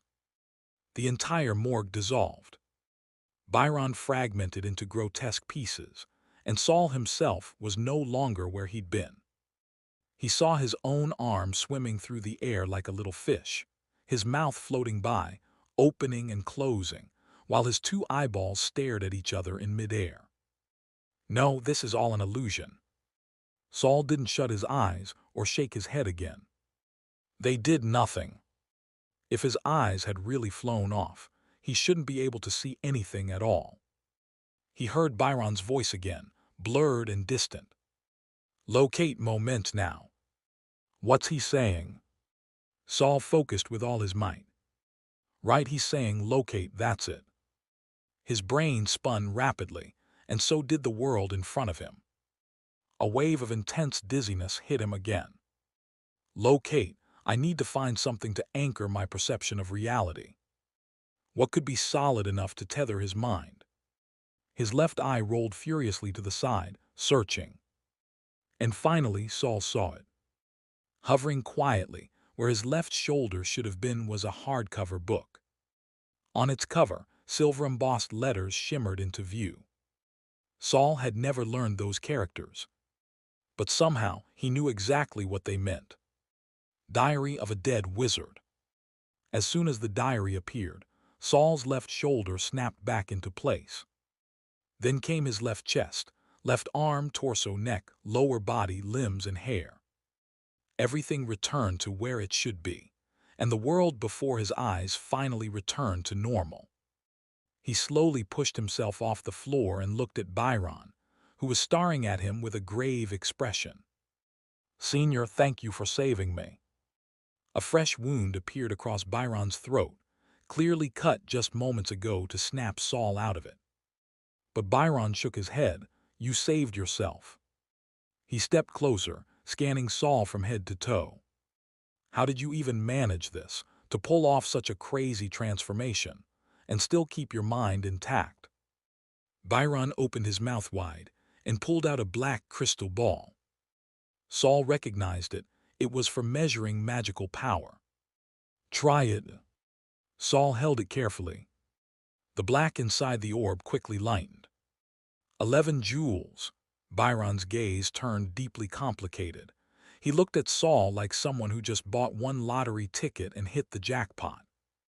He'd known Saul was doing body modification, had even helped him a bit, but he'd never imagined Saul could come up with such a successful method on his own. It had to be incredibly dangerous. When he first saw Saul, Byron had thought he'd dissolve into bubbles any second. This wasn't a reaction to body enhancement. This was what it looked like when a second-rank apprentice's mind completely collapsed. But the crystal ball was clear. Saul was still a first-rank apprentice. So how had he managed to find his anchor before his mind gave out? Saul didn't know Byron was thinking all that. Staring at the crystal ball's reading, he jumped up in joy. After all his meditating over the past few weeks, his magic power had only reached around 4 jewels, barely under 5. But now, after the successful transformation of his left hand, his power had surged to 11 jewels. He had fulfilled Mentor Kaz's requirement with more than half a month to spare.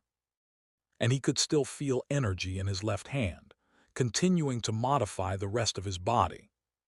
His magic power would definitely increase further. But the greatest gain of all, he finally knew the name of that mysterious hardcover book. It really was that diary Seed had once whispered about. What kind of diary could predict death like that? And how had Seed known of its existence? "Saul," Byron's voice pulled him out of his thoughts. He rubbed his hands, face slightly flushed. "Would you be willing to sell me that modification formula?" Chapter 50. Transformation feels freaking amazing. Saul froze, and his first thought was, how much would I have to sell it for to not take a loss? But Byron knew well, an effective and versatile modification formula could serve as the foundation for establishing a small-scale wizard faction.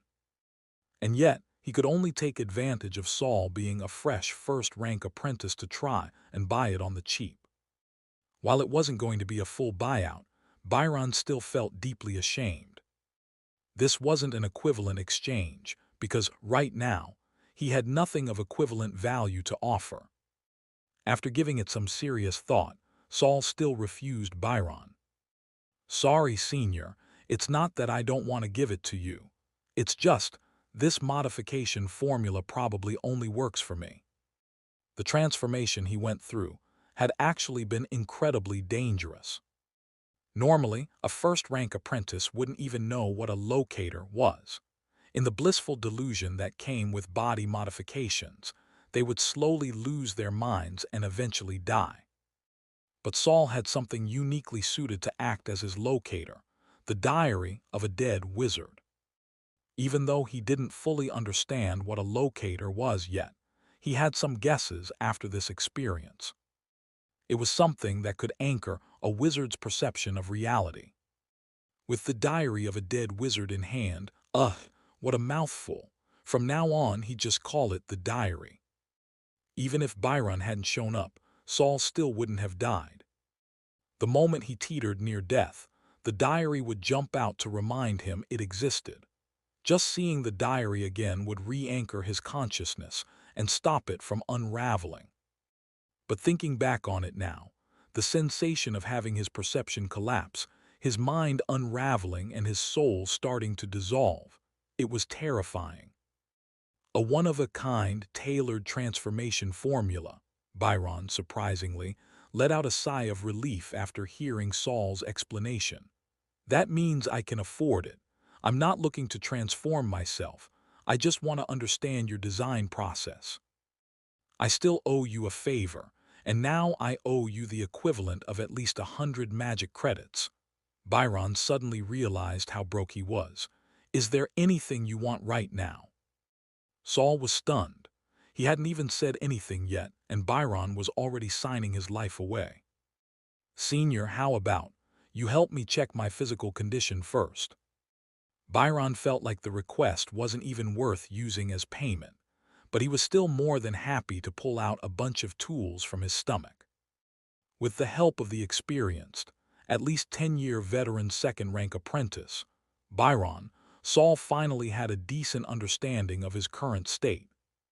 His magic power was sitting at 11 joules, and judging by the energy leaking from his left hand, he could probably reach at least 13 joules before the transformation fully stabilized.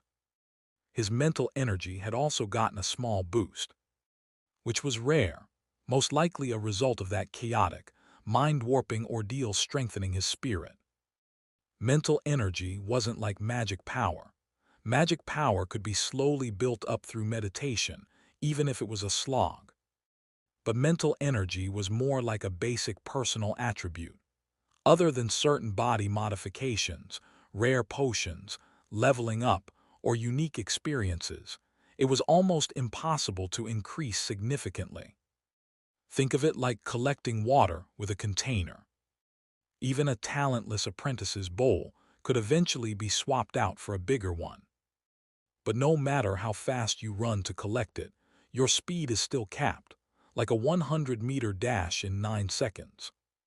As for Saul's left hand, while it looked a bit freaky, almost like a fake hand, it didn't impact his movement and was still fully functional. Compared to modification formulas that altered eyes, mouths, or internal organs, this one was far safer and had far fewer side effects. Though what those side effects actually were, Saul would have to figure that out over time. Hold on to your consciousness. That was the warning Byron repeated over and over to him. Otherwise, one day, you won't be you anymore.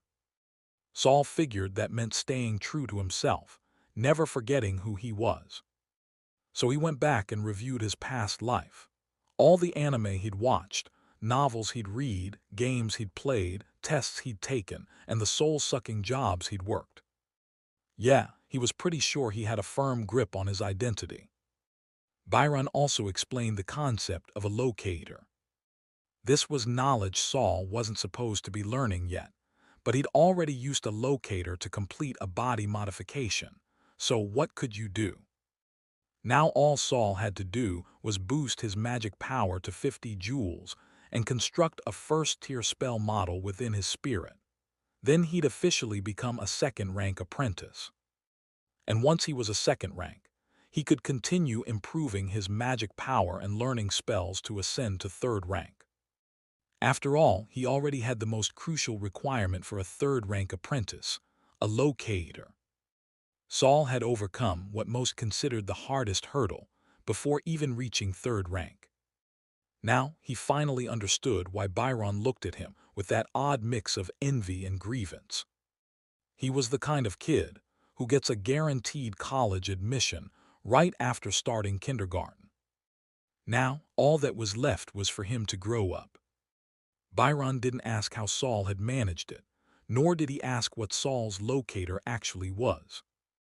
Until you become a true wizard, don't tell anyone anything about your locator, and don't try to find out what others are, either. If someone uses your locator against you, there's pretty much only one outcome: death. Saul nodded. It was like the pressure point in martial arts. Get hit there and you're done. Finally, Byron taught Saul how to test his left hand's abilities to determine its specific traits.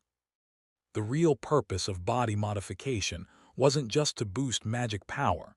That was just the foundation. The truly powerful modifications, like Byron's or Conch's, turned certain body parts into their ultimate trump cards. At that, the wounds on Byron's body started healing again. He gave himself another little shake. He'd already stabbed himself a dozen times today. His brain was probably running low on blood at this point. Byron refused Saul's offer to walk him back and left the East Tower's second floor swaying slightly. When Saul checked the time again, it was only 5:30. He sat back down at his workbench, looked at the mess, and felt like 10 days had passed. His gaze slowly drifted to his left shoulder. Then his mouth curled up into a grin. Modification feels freaking amazing. Jenna clutched her collar tightly, face pale, curled up on the small bed in her dorm. The school dorms were supposed to be the safest place. She had always believed that. No matter how exhausting her lessons were during the day, no matter how terrifying the instructors or upperclassmen were, she'd always been able to sleep soundly once she returned here at night. But not tonight. Tonight she couldn't sleep. She pulled open her collar again, eyes dropping down to her chest. Jenna came from a decent background. Her body had matured early. She already had a fairly developed figure. Sometimes when she bathed, she'd even sneak a look at herself in the mirror. But tonight, she had seen something horrifying at the center of her chest. A bug. It had crawled out from her sternum. It was about the length of her index finger, not very threatening in appearance. The terrifying part was that the bug had her face. Senior Seed was right. We really have been taken over, Jenna whispered, burying her face in the pillow, overwhelmed. There's no such thing as a truly selfless organization in this world. Why would the Mutual Aid Society target a bunch of newbies like us? She couldn't understand. That kind, friendly upperclassman Lockeye, the fellow newcomers who used to discuss homework with her, why would they plant such a horrific curse on her?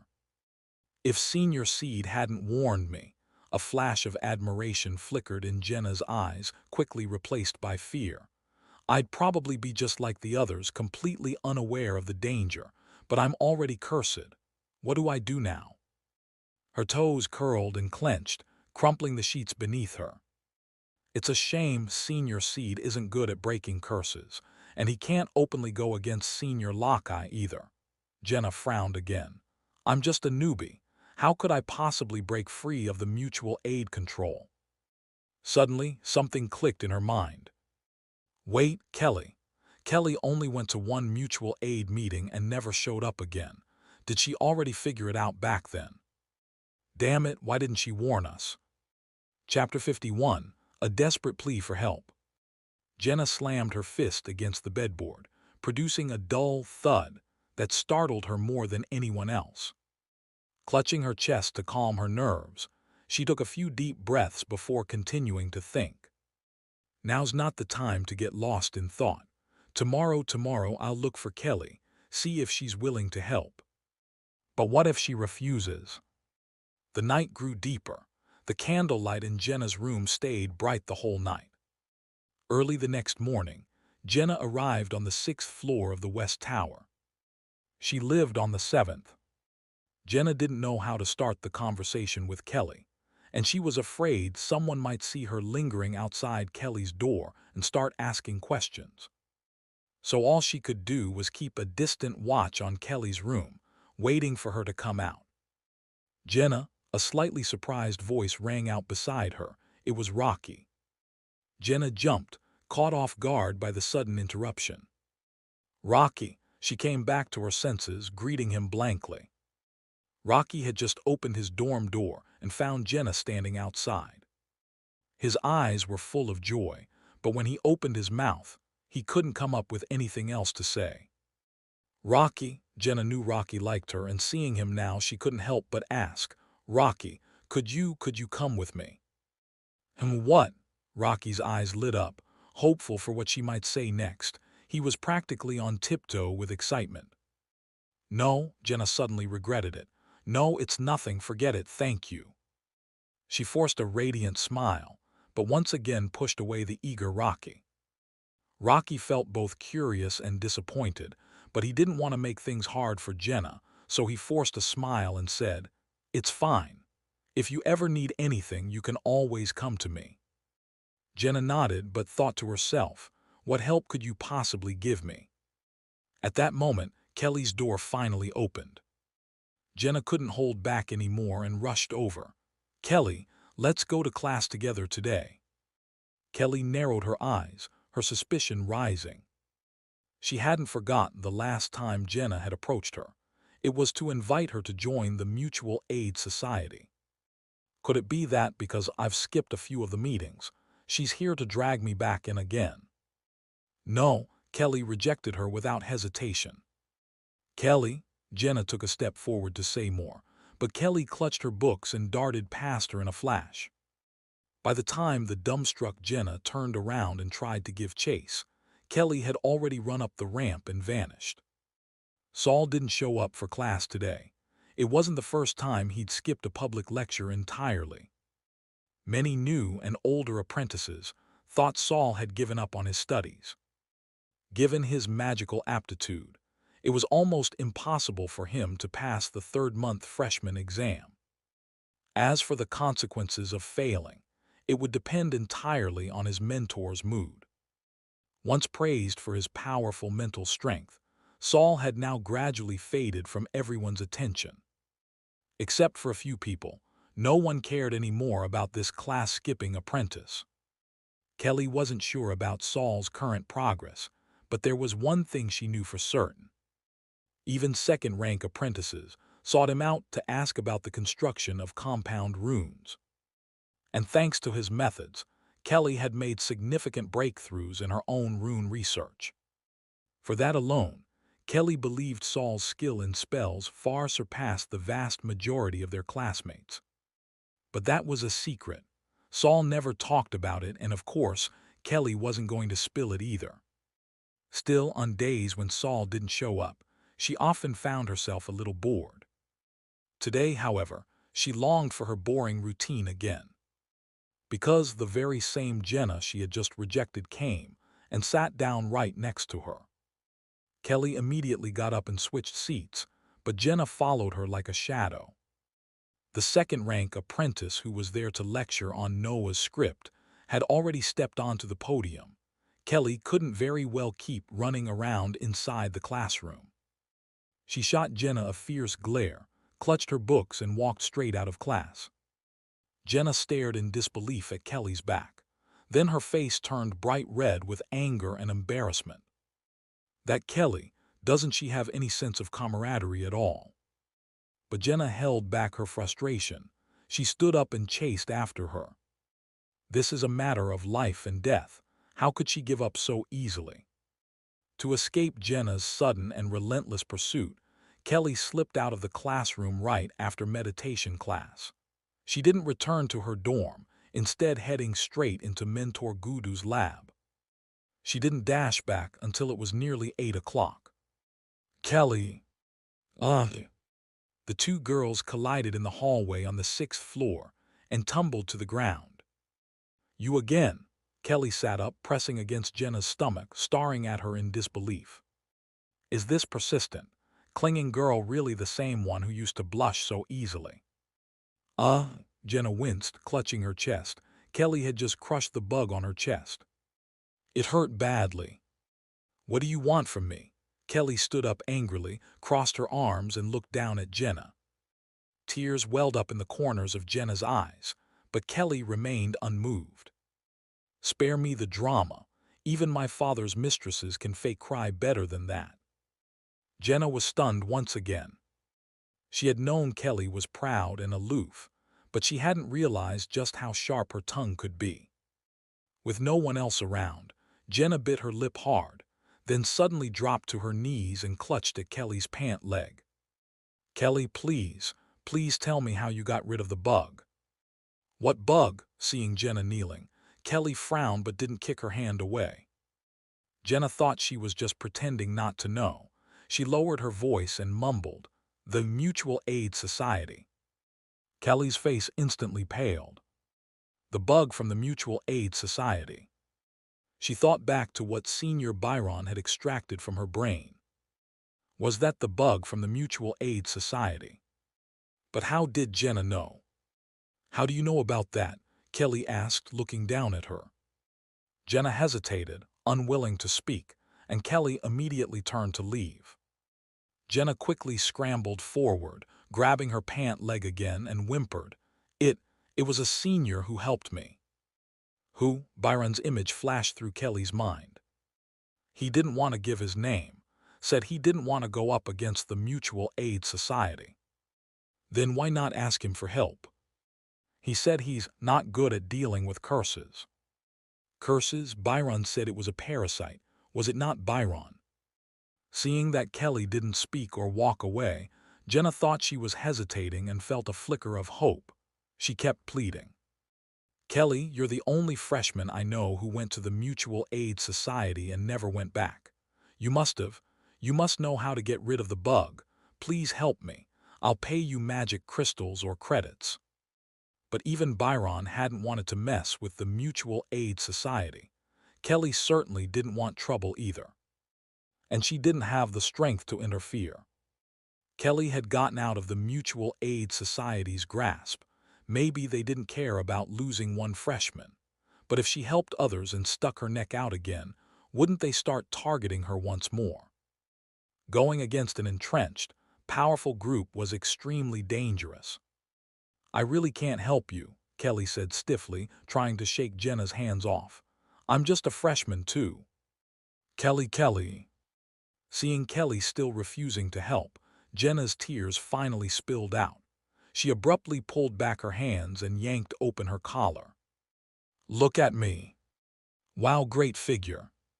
Kelly's first reaction was to notice Jenna's fair chest. But at the second glance spotted something even whiter, a fat bug squirming lightly on her chest. "Thus he." Kelly instinctively stepped back, goosebumps prickling all over her arms. If Byron hadn't saved her back then, would she have one of those crawling on her too? Taking a deep breath, Kelly calmed herself. "You should tell your mentor about this." "My mentor?" Jenna gave a bitter smile and shook her head. "My mentor is the same as Senior Lockey's mentor Anne's." Jenna had chosen Anne's not because their elemental affinities matched, but because she thought Senior Lockeye seemed warm and friendly. Now, her mentor had only met with her once and hadn't even spoken a single word to her, only had connections with Lockeye. And those connections were all tied to the Mutual Aid Society. Now that she knew how dangerous the Mutual Aid Society was, how could she be sure her mentor wasn't involved too? Wouldn't that be like walking into the lion's den? Chapter 52, Who's Behind Her? Jenna saw the hesitation on Kelly's face and tugged at her pants again. "Miss Kelly, Princess Kelly, I beg you, just for the sake of us being from the same duchy." Kelly bit her lip. "I can't promise anything on someone else's behalf, but I can ask for you tomorrow." Jenna had really hoped Kelly would go find someone today, right now, even. But seeing Kelly's expression, she knew there was no chance. Jenna stood up sadly. Ever since she learned about the parasite, she hadn't been able to sleep. Tonight it would likely be another sleepless night. Kelly finally got rid of Jenna. If it weren't for the fact they'd grown up together, she really wouldn't want to get involved in the trouble with the Mutual Aid Society. Back in the dorm area, Kelly knocked on Saul's door. "Who is it?" Saul didn't get up right away when he heard the knock. He had gotten used to always checking who was outside before opening the door. "It's your old pal." That was a phrase Saul had jokingly taught Kelly, but with her stiff pronunciation and awkward tone, it came out sounding completely different. As soon as Saul cracked the door open, Kelly darted in through the gap under his arm. Once the door was closed, she couldn't wait to say, "Saul, I might be bringing you some trouble." "Ahem. It's Jenna. You probably don't remember her." Kelly recounted the whole situation with Jenna and then said helplessly, "She's convinced I was once parasitized and then got rid of it, so she's fixated on me now." Thinking of Jenna's pale face and terrified eyes, Kelly added, "Can you tell me where I can find Senior Byron? I want to ask him if he can help again, or if Jenna can pay him herself." But Saul didn't answer right away. He crossed his arms and sat back at the long desk. "Jenna joined the Mutual Aid Society a long time ago. Why is she just now realizing she's been parasitized?" Seeing Saul's suspicion, Kelly began to calm down and reflect on Jenna's odd behavior. She said a second-rank senior helped her. "A second-rank senior," Saul let out a short laugh. "Who's so kind, another Lockeye maybe?" Seed's face surfaced in Saul's mind. Could it be him again? The new apprentice Seed had brought to replace Saul had already been neatly dealt with by Kangsha. Since then, Seed had gone quiet and hadn't shown up again. But the silence didn't make Saul feel safe, more like a calm ocean brewing a tsunami. Now that the two of them had completely torn off the facade, Seed wouldn't let Saul go, and Saul wouldn't spare Seed either. "So why did Jenna come to you?" "She said I'm the only one who went to the Mutual Aid Society once and never went back, so I must have noticed something wrong with it." Saul thought for a moment and asked, "If the parasite is as obvious as you say, why hasn't anyone else in the Mutual Aid Society reacted? Like Doze, for example. He even invited me to join." Kelly frowned slightly. "You think something's off about Jenna's story? They want to use me." Saul looked relaxed. "No need to panic, it's not your fault. There are just things you don't know yet." Kelly looked at Saul in surprise. He was smiling, but it still made her feel a bit stifled. She realized Saul had some unusual experiences, things she couldn't be part of or even know about. And all of that was because she was still too weak. Not telling her was a way of protecting her. Kelly didn't like meddling in other people's business. But what she disliked even more was not having the power to meddle. "So should I still get involved with Jenna's case?" she asked, pouting slightly. "Definitely. Tell her to meet me tomorrow at 3 p.m. on the second floor of the East Tower." The second floor of the East Tower, Kelly finally realized where Saul had been hiding out during classes. "What's there?" "That's where I work." Saul paused before continuing. "It's the floor where they store corpses." Kelly had a complicated expression when she left. Saul figured she was probably feeling sorry for him. But he didn't feel he needed any pity. He actually thought this job suited him very well. Thanks to this work in the East Tower, Saul had quick access to the materials he needed for his body modification and completed his transformation as a hex body. Otherwise, just gathering enough experimental materials would have landed him in deep debt. Once the door was closed, Saul pulled his left hand out from under his sleeve. Because of his skeletal left hand, he had gotten used to keeping it hidden in his long sleeves. That's why Kelly hadn't noticed anything odd.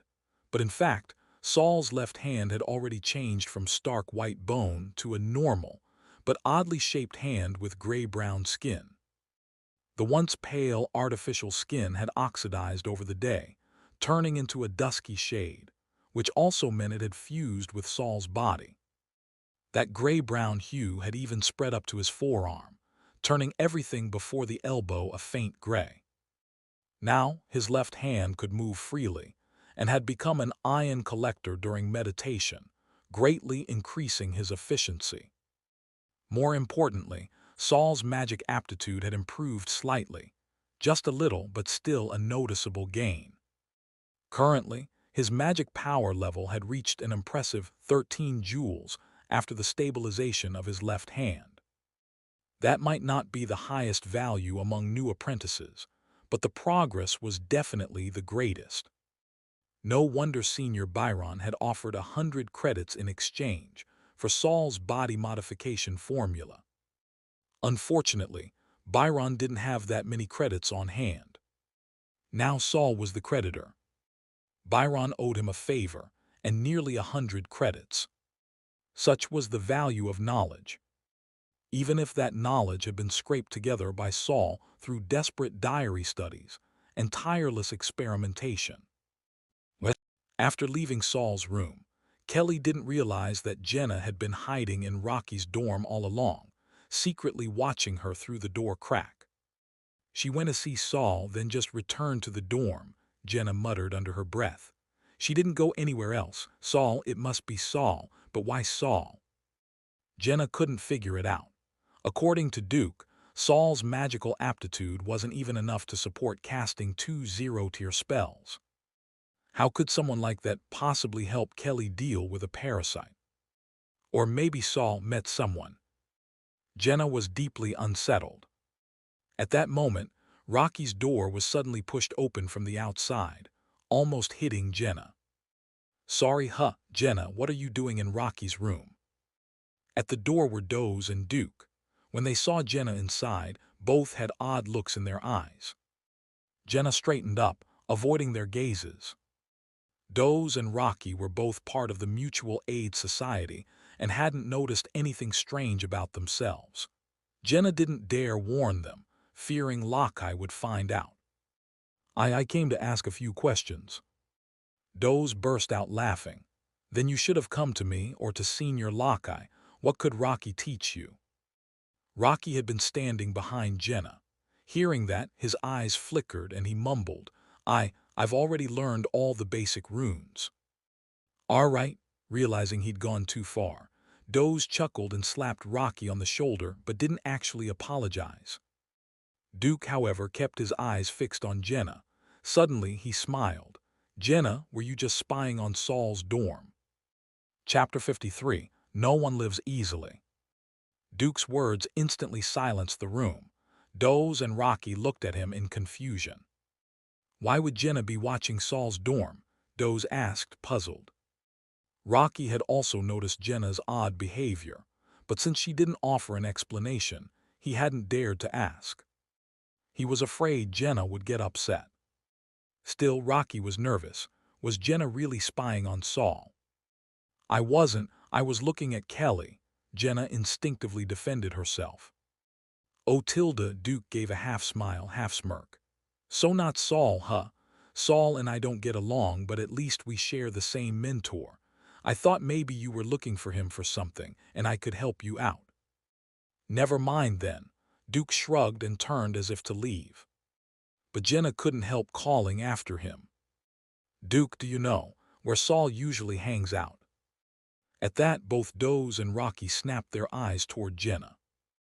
Doze was just curious, but Rocky was visibly tense. Duke paused mid-step, then turned back after a moment, glancing at Jenna's anxious expression. He smiled lightly as if to reassure her. You really want to find Saul, Duke deliberately dragged out his words. Well, I guess he's usually pretty patient with girls. He's always been close with Kelly. In our mentors group, he gets along well with Angela too. Rocky was the first to react, his lips pressed tightly together. Then Jenna's heart leapt with joy at Duke's words. If Saul really liked girls, then that wasn't a problem at all. Her family still had a touch of nobility. She wasn't capable in many areas, but she had thoroughly absorbed all the trashy customs of noble society. She wasn't afraid of Saul making demands. She was only afraid he wouldn't. The next day, Saul again skipped class. Kelly was a little worried. She wasn't sure whether she was worried about Saul's academics or about falling behind him herself. During a break between classes, Kelly found Jenna, who looked completely out of it, just as Saul had instructed. They found an empty classroom to talk. Saul said, "If you want his help, go to the second floor of the East Tower at 3 p.m. today and wait for him." Jenna's face lit up. Even though she had already gotten Saul's whereabouts from Duke, having Saul personally invite her felt far more promising. "Great," Jenna readily agreed, and without even acknowledging Kelly's expression, skipped off to get ready. She was so nervous and eager that she didn't even eat lunch. She picked out the prettiest dress she had brought with her, a light red puffed skirt, and hurried off to the second floor of the East Tower. It was only 1 p.m. In the third morgue room on the second floor of the East Tower, Saul was conducting tests on his newly modified left hand. He lifted his head at the sound of unfamiliar footsteps outside. He knew immediately it was Jenna. He lowered his head again, ignoring whoever was outside and continuing his experiment. Though he hadn't attended class for several days, Saul had still been reading, especially basic knowledge of all things. He focused on sections related to his current research, gaining deeper knowledge of dark attribute materials. Having successfully completed his first body modification experiment, Saul was itching to begin a second. The experiments were costly, but the payoff, if successful, was immense. It might even elevate him directly to the rank of second-rank apprentice.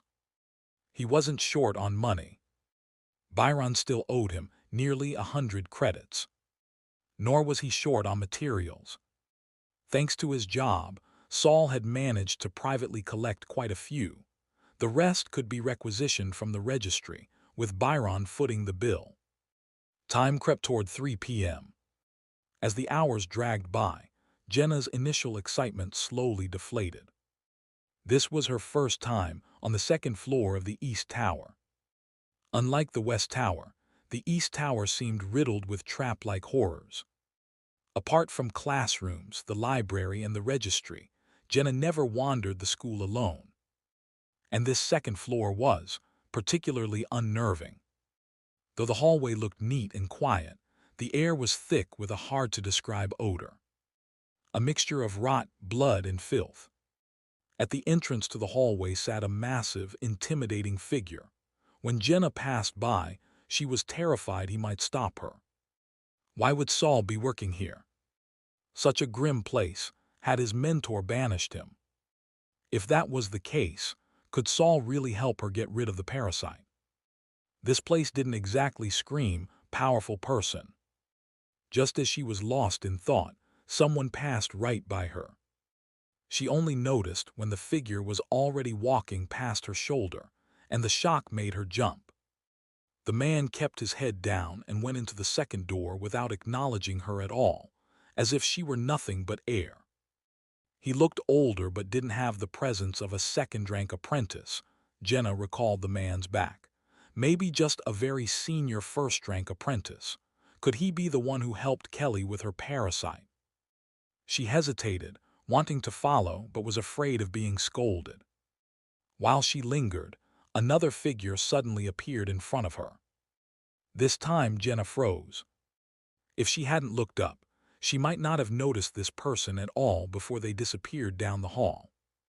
That person seemed really powerful. Jenna swallowed hard. She didn't even dare recall their silhouette. It felt like thinking too hard about it would conjure some kind of horror in her mind. Could that be the one who helped Kelly? Jenna wanted to chase after them, but her legs were trembling. She couldn't. Finally, at 3 o'clock sharp, Saul opened the door and stepped out of the morgue. By then, Jenna's makeup had long since smudged, and her once beautiful dress was crumpled and dragging along the floor. She was slumped against the wall like the hulking man at the hallway's entrance. Only that man, even curled up, still exuded presence. Jenna, curled into a ball, looked like she was about to be swallowed by the shadows. As Saul opened the door, the light from the room spilled out behind him, casting a long, dark shadow. Jenna winced in the sudden light, and then found herself covered by Saul's shadow. She lifted her dull eyes, and when she saw Saul, the one she had waited hours for standing in the doorway, a smile finally returned to her face. "Saul." Jenna leapt up in joy, but her legs gave out, and she collapsed back down. "Just stay there," Saul said in a low, cold voice. Jenna was startled. He looked so eerie here. Was it the environment? She began to suspect. Maybe Saul himself was the one who helped Kelly remove the parasite. Jenna raised a hand to fix her messy hair and straightened her red skirt, then looked up at Saul with a timid, helpless expression. Unfortunately, she didn't realize her makeup had run from all her nervous sweat. She didn't look cute or pitiful, just stiff and ghostly in the dim hallway light. Saul stared at her silently. He had expected Jenna to make some kind of offer, to beg him for help. He hadn't expected her to try seduction. Did she forget she was only 12? The girl was decent-looking, but Saul wasn't a pervert. His mind didn't even go there. He asked flatly, "Enough, cut the act, tell me who sent you to find me." Chapter 54, Byron Who Likes Keeping Accounts. Jenna froze, quickly retracting her flailing hands to her chest. Two names swirled in her mind. "It was Kelly, she told me. She said to come find you at 3 o'clock. She blurted out one of them. Before Kelly, who else mentioned me?" "Duke also did." Jenna's voice dropped. "Duke?" Saul raised an eyebrow. He hadn't expected Duke to be involved, too. To what extent he was involved would depend on what happened next. "Didn't you say a second-rank apprentice warned you?" Saul urged impatiently. This time, Jenna truly hesitated. Senior Seed had helped her, but also warned her never to mention him to outsiders, or it would bring him great trouble. Jenna was deeply grateful to Seed. He had practically saved her life. She didn't want to cause trouble for him. Begging for help and still acting mysterious, Saul sneered, stepping back with the intention of closing the door. "Wait, I'll tell you," Jenna panicked. She dropped to her knees and crawled forward a few steps. It was crack. A sharp, sickening sound like a giant club smashing a watermelon rang out. Jenna's head exploded right in front of Saul. Something splattered toward him. Saul didn't have time to react. He just shut his eyes, raised his arm, and leaned back slightly. A moment later, he lowered his left hand. His sleeve was flecked with blood. He looked at the red-dressed girl lying on the floor, not entirely surprised. Doze, Rocky, and so many others all joined the Mutual Aid Society, but only you were warned about the parasite. Sadly, there are few good people in this tower, and whoever you met clearly wasn't one of them. The large man curled up at the end of the hallway didn't react at all to what had happened.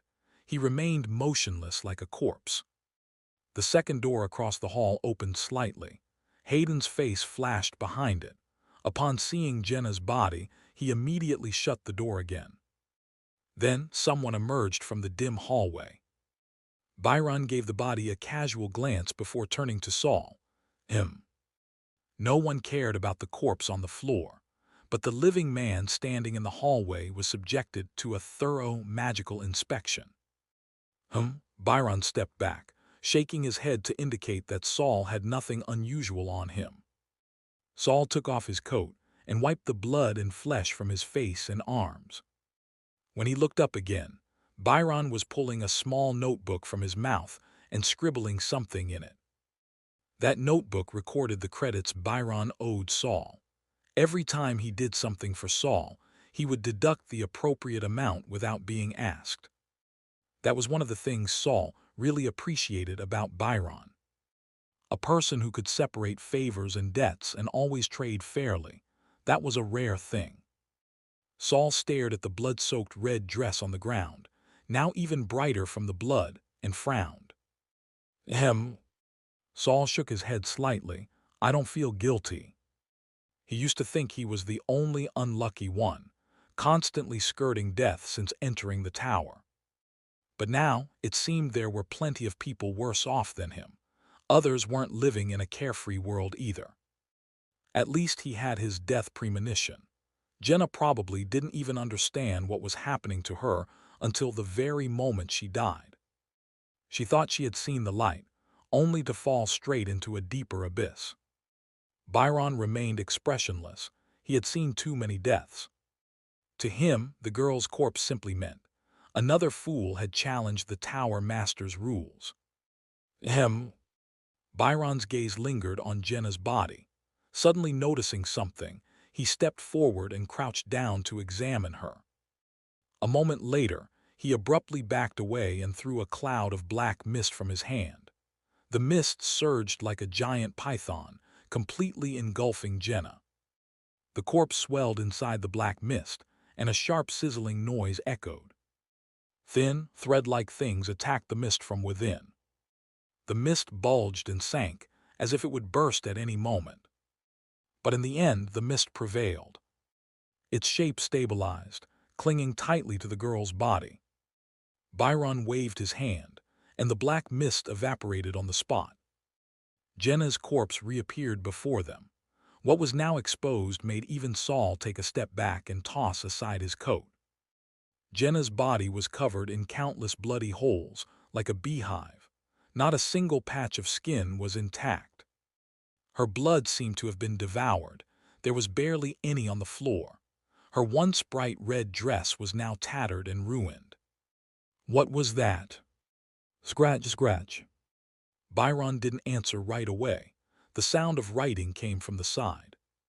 Saul turned his head to see Byron once again, pulling out his notebook to deduct the corresponding credits. When he finished writing, Byron reluctantly stabbed himself in the side with a knife. Out-of-control parasites. The Mutual Aid Society uses them to control newcomers. Normally, they won't attack the host, but something else must have been done to it. Byron stepped forward and grabbed a corner of the red dress, dragging the body to the morgue and tossing it into the big box beneath the autopsy table. There's something else on her, too. It could be a curse or some kind of marking spell. Don't touch it. He glanced at Saul's left hand, hidden in his sleeve, and added, "Left hand is fine, right hand no." But Saul had no intention of studying the parasite. He didn't want anything to do with the Mutual Aid Society. And the one who had tampered with Jenna was most likely Seed, someone harboring hidden malice. Saul wouldn't risk himself out of mere curiosity. What else was hidden in Jenna's body? Senior, Saul spread his hands. If I had gone to check the body just now, would the parasite have attacked me? Yes, those parasites are extremely aggressive. Being attacked by the parasite could have been dangerous. Though even if Byron hadn't shown up, Saul would have had his diary's warning. He wouldn't have truly fallen into danger. So Seed went through all that just to deliver Jenna for this. Then, Senior, could I trouble you to examine me again, see if there are any other curses or seemingly harmless marks on me? Saul tilted his head and smiled. Take as many credits as you like. At that, Byron trembled. He narrowed his eyes and slowly rolled up both sleeves. Jenna had been missing for 3 days. Rocky had searched every place they had ever been together, but hadn't found a single trace. In the past few days, Saul still hadn't shown up for class. Rocky hadn't even gotten the chance to confront him. That day, Duke had only told Jenna where Saul was. Rocky had tried to listen in but was driven out. That was his dorm room. Frustrated, Rocky dragged Doze, who was closer to Duke, to go ask him. Duke, Jenna's been missing for 3 days. Oh, Duke seemed indifferent. Rocky grew angry. How can you not be worried at all? Duke smiled and spread his hands. Jenna clearly had some kind of trouble when she went to Saul. Maybe she's still dealing with it. What are you so anxious for? What kind of trouble takes this long to fix? Duke was copying notes. Books from the library were too expensive. Every apprentice rushed to transcribe them as fast as possible, day and night, just to return them sooner and save a few magic crystals. He kept copying as he spoke. I don't know either. I asked her and she wouldn't say. Did she tell you anything? Of course not. Otherwise, Rocky wouldn't be running around like a headless chicken. Then can you at least tell me where Saul is? I want to find him. Where Saul is, Duke finally paused his pen, lips curling downward. That's not a good place. Best not to go there if you don't have to. Perhaps annoyed by the interruption, Duke set down his pen and looked up to advise his friend. Saul may be a bit ruthless, but you don't need to worry that much about Jenna. After all, this is the Wizard Tower. We have the Tower Master and our mentors above us. According to the rules, apprentices aren't allowed to kill each other. At first it sounded reassuring, but thinking it through, it was chilling. Those who hadn't wanted to get involved in the first place looked uneasy and tugged at Rocky's sleeve. Rocky, however, shook him off and pressed, "What'll it take for you to tell me where Saul is?" Duke sighed and held up 2 fingers. 2 magic crystals. Chapter 55, Love-Brained and Research Maniac. Here, Rocky didn't hesitate. He slapped 2 magic crystals down on Duke's desk. Duke blinked, snatched the crystals, yanked Rocky's arm aside, and stuffed them right back into his pocket, patting it twice for emphasis. "Hey, I was just joking. You actually took it seriously." He shook his head and sighed. "Didn't think you really liked Jenna that much." Seeing Rocky's reddened eyes, Duke quickly added, all right, I'll tell you. You know how bad Saul's temper is. When you meet him, just talk it out calmly. Jenna might not. Anyway, whatever happens, stay calm. Don't fight him. You can't beat him. If something really happens, come back and we'll figure it out." Even Doze, standing off to the side, felt something was off in that weird tone. Sure, Saul's skeletal hand was scary, but judging by Duke's words, he clearly had more than just that. So why had Duke kept calling Saul useless before? Doze shot Duke a suspicious glance but didn't dare ask. After leaving Duke, Rocky wanted Doze to come with him to find Saul. But Doze's eyes darted, and he stayed silent for a long time before finally refusing. He even tried to talk Rocky out of rushing over, saying Jenna might show up soon. But Rocky couldn't shake the unease inside him.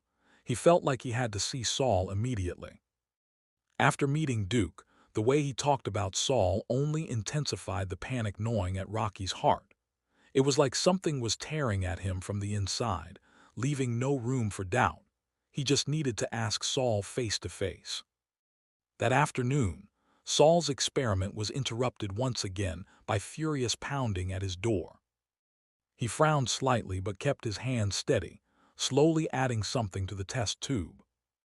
The liquid inside began to swirl on its own, forming a tiny underwater vortex. Saul exhaled and reached for another material with tweezers, apparently ready to add it in. Just then his diary flew out, exhausted, and predicted yet another impending explosion. Saul shook his head and picked a different material. The diary didn't go back. Instead, it showed him yet another cause of death. Saul put that one down too. Bang, bang, bang. The knocking turned to hammering. Saul picked up a third material. The diary sluggishly flipped its pages, writing out a fresh death scenario. "Is this formula at its limit too?" Saul muttered. Behind him, the banging turned into full-on pounding. Saul finally put down the test tube and tweezers and gave his diary a break. He walked to the door and in the gap between knocks, suddenly flung it open, just in time to catch the fist flying toward his face. He pushed back with the rebound force, and the person outside stumbled backward, crashing into the hallway wall. A cry of pain echoed out. It was Duke, it was Rocky. Saul raised an eyebrow, but then again, it made sense. Duke was too scared of him these days to knock like that.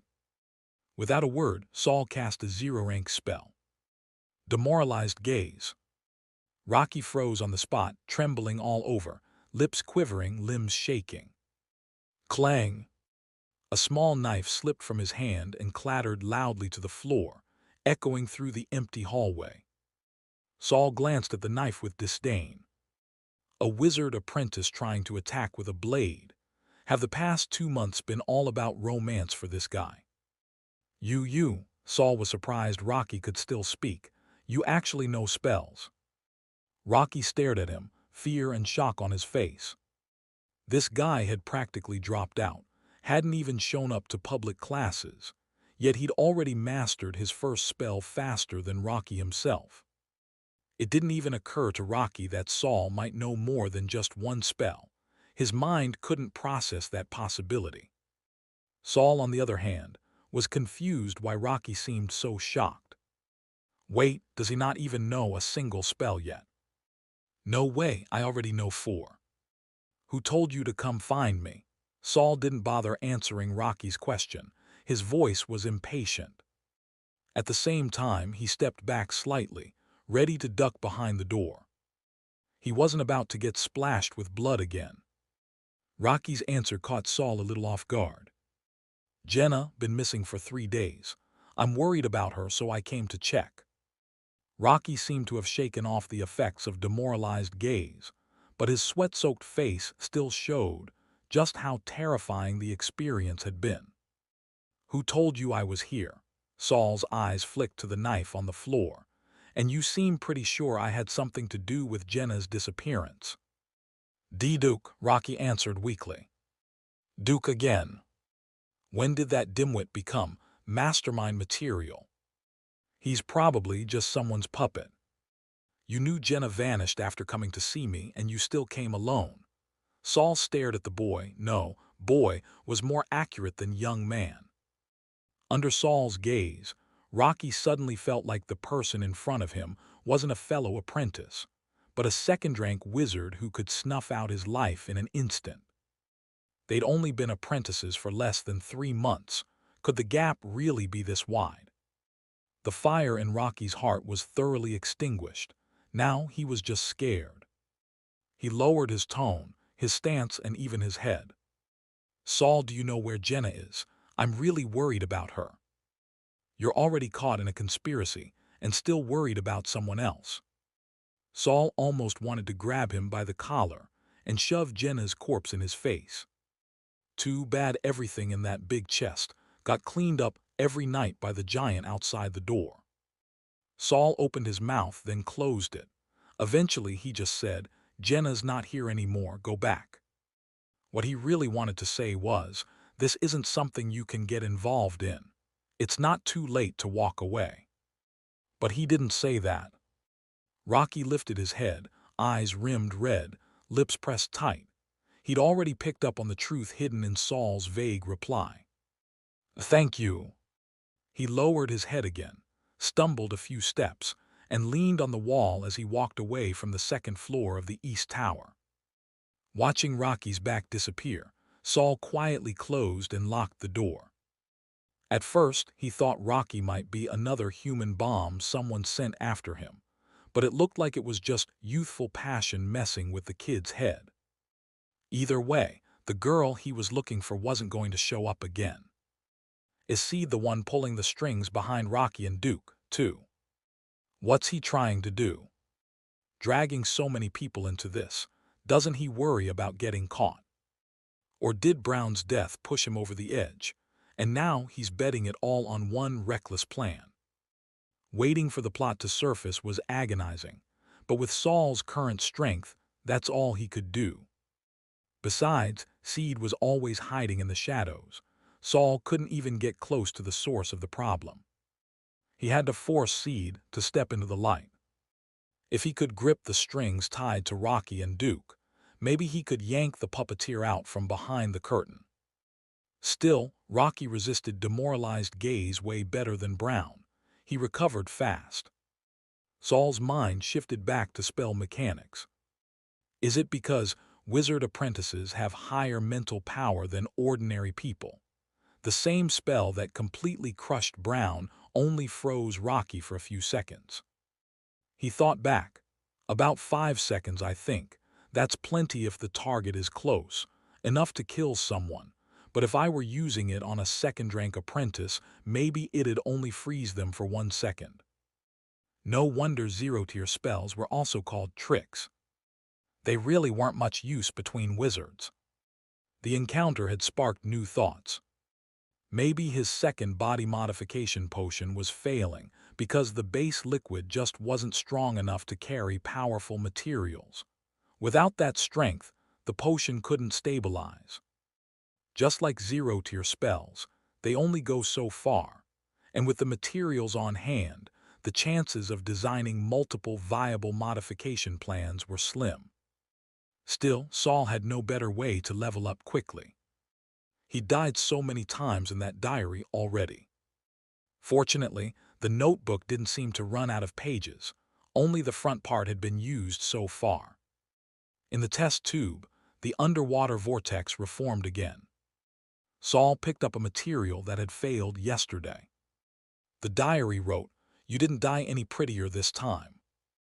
Unbothered, Saul picked up the second one. The diary, "You died a little prettier this time." Totally unfazed, Saul reached for a third. "How did you even come up with this?" A voice suddenly rang out behind him. Saul's heart clenched, but his left hand stayed rock steady. The liquid in the test tube didn't ripple. He calmly returned the tube to the rack and turned around with a respectful bow. "Mentor Kaz." This guy wasn't exactly the most responsible. He hadn't checked on Saul for nearly 10 days. But Saul made sure to keep the respect on his face. Kaz picked up the test tube Saul had just been using and examined it closely while Saul subtly glanced toward the door. Still wide open, the lock was fine. Right, regular locks probably don't mean much to wizards anyway. Kaz inspected the tube for a bit, then sighed and set it back down. This formula is not going to work, at least not for now. You're missing critical materials and live feedback reactions. A lot of these adjustments have to be based on clinical results. Making guesses like this. Kaz shook his head and turned toward Saul, only to stop mid-sentence when he saw Saul's left hand. What happened to your hand?" Chapter 56, The Moody Mentor. He had been focused on Saul's potion this whole time, but when he turned his head, he suddenly noticed something was wrong with Saul's left hand. Saul raised his left arm and rolled up the sleeve to the elbow, revealing a hand that had turned a dark gray, and the front of his forearm, now stained a pale gray. Kaz grabbed Saul's left hand, muttering a string of incantations under his breath. Then, his eyes suddenly flashed with a blinding light. The flash vanished in an instant, but Saul felt an intense discomfort, as if he'd been stripped naked and thoroughly scrutinized. Dead man's bone, heartleaf sulfur solution, and some other strange materials. Kaz slowly let go of Saul's hand. When he looked back at him, his gaze was layered with complexity. "You actually managed to create a completely new wizard body modification tailored to your own condition." Kaz's tone held a mix of amazement and alarm. "How could you be so reckless? Aren't you afraid of dying?" Saul had already prepared his answer.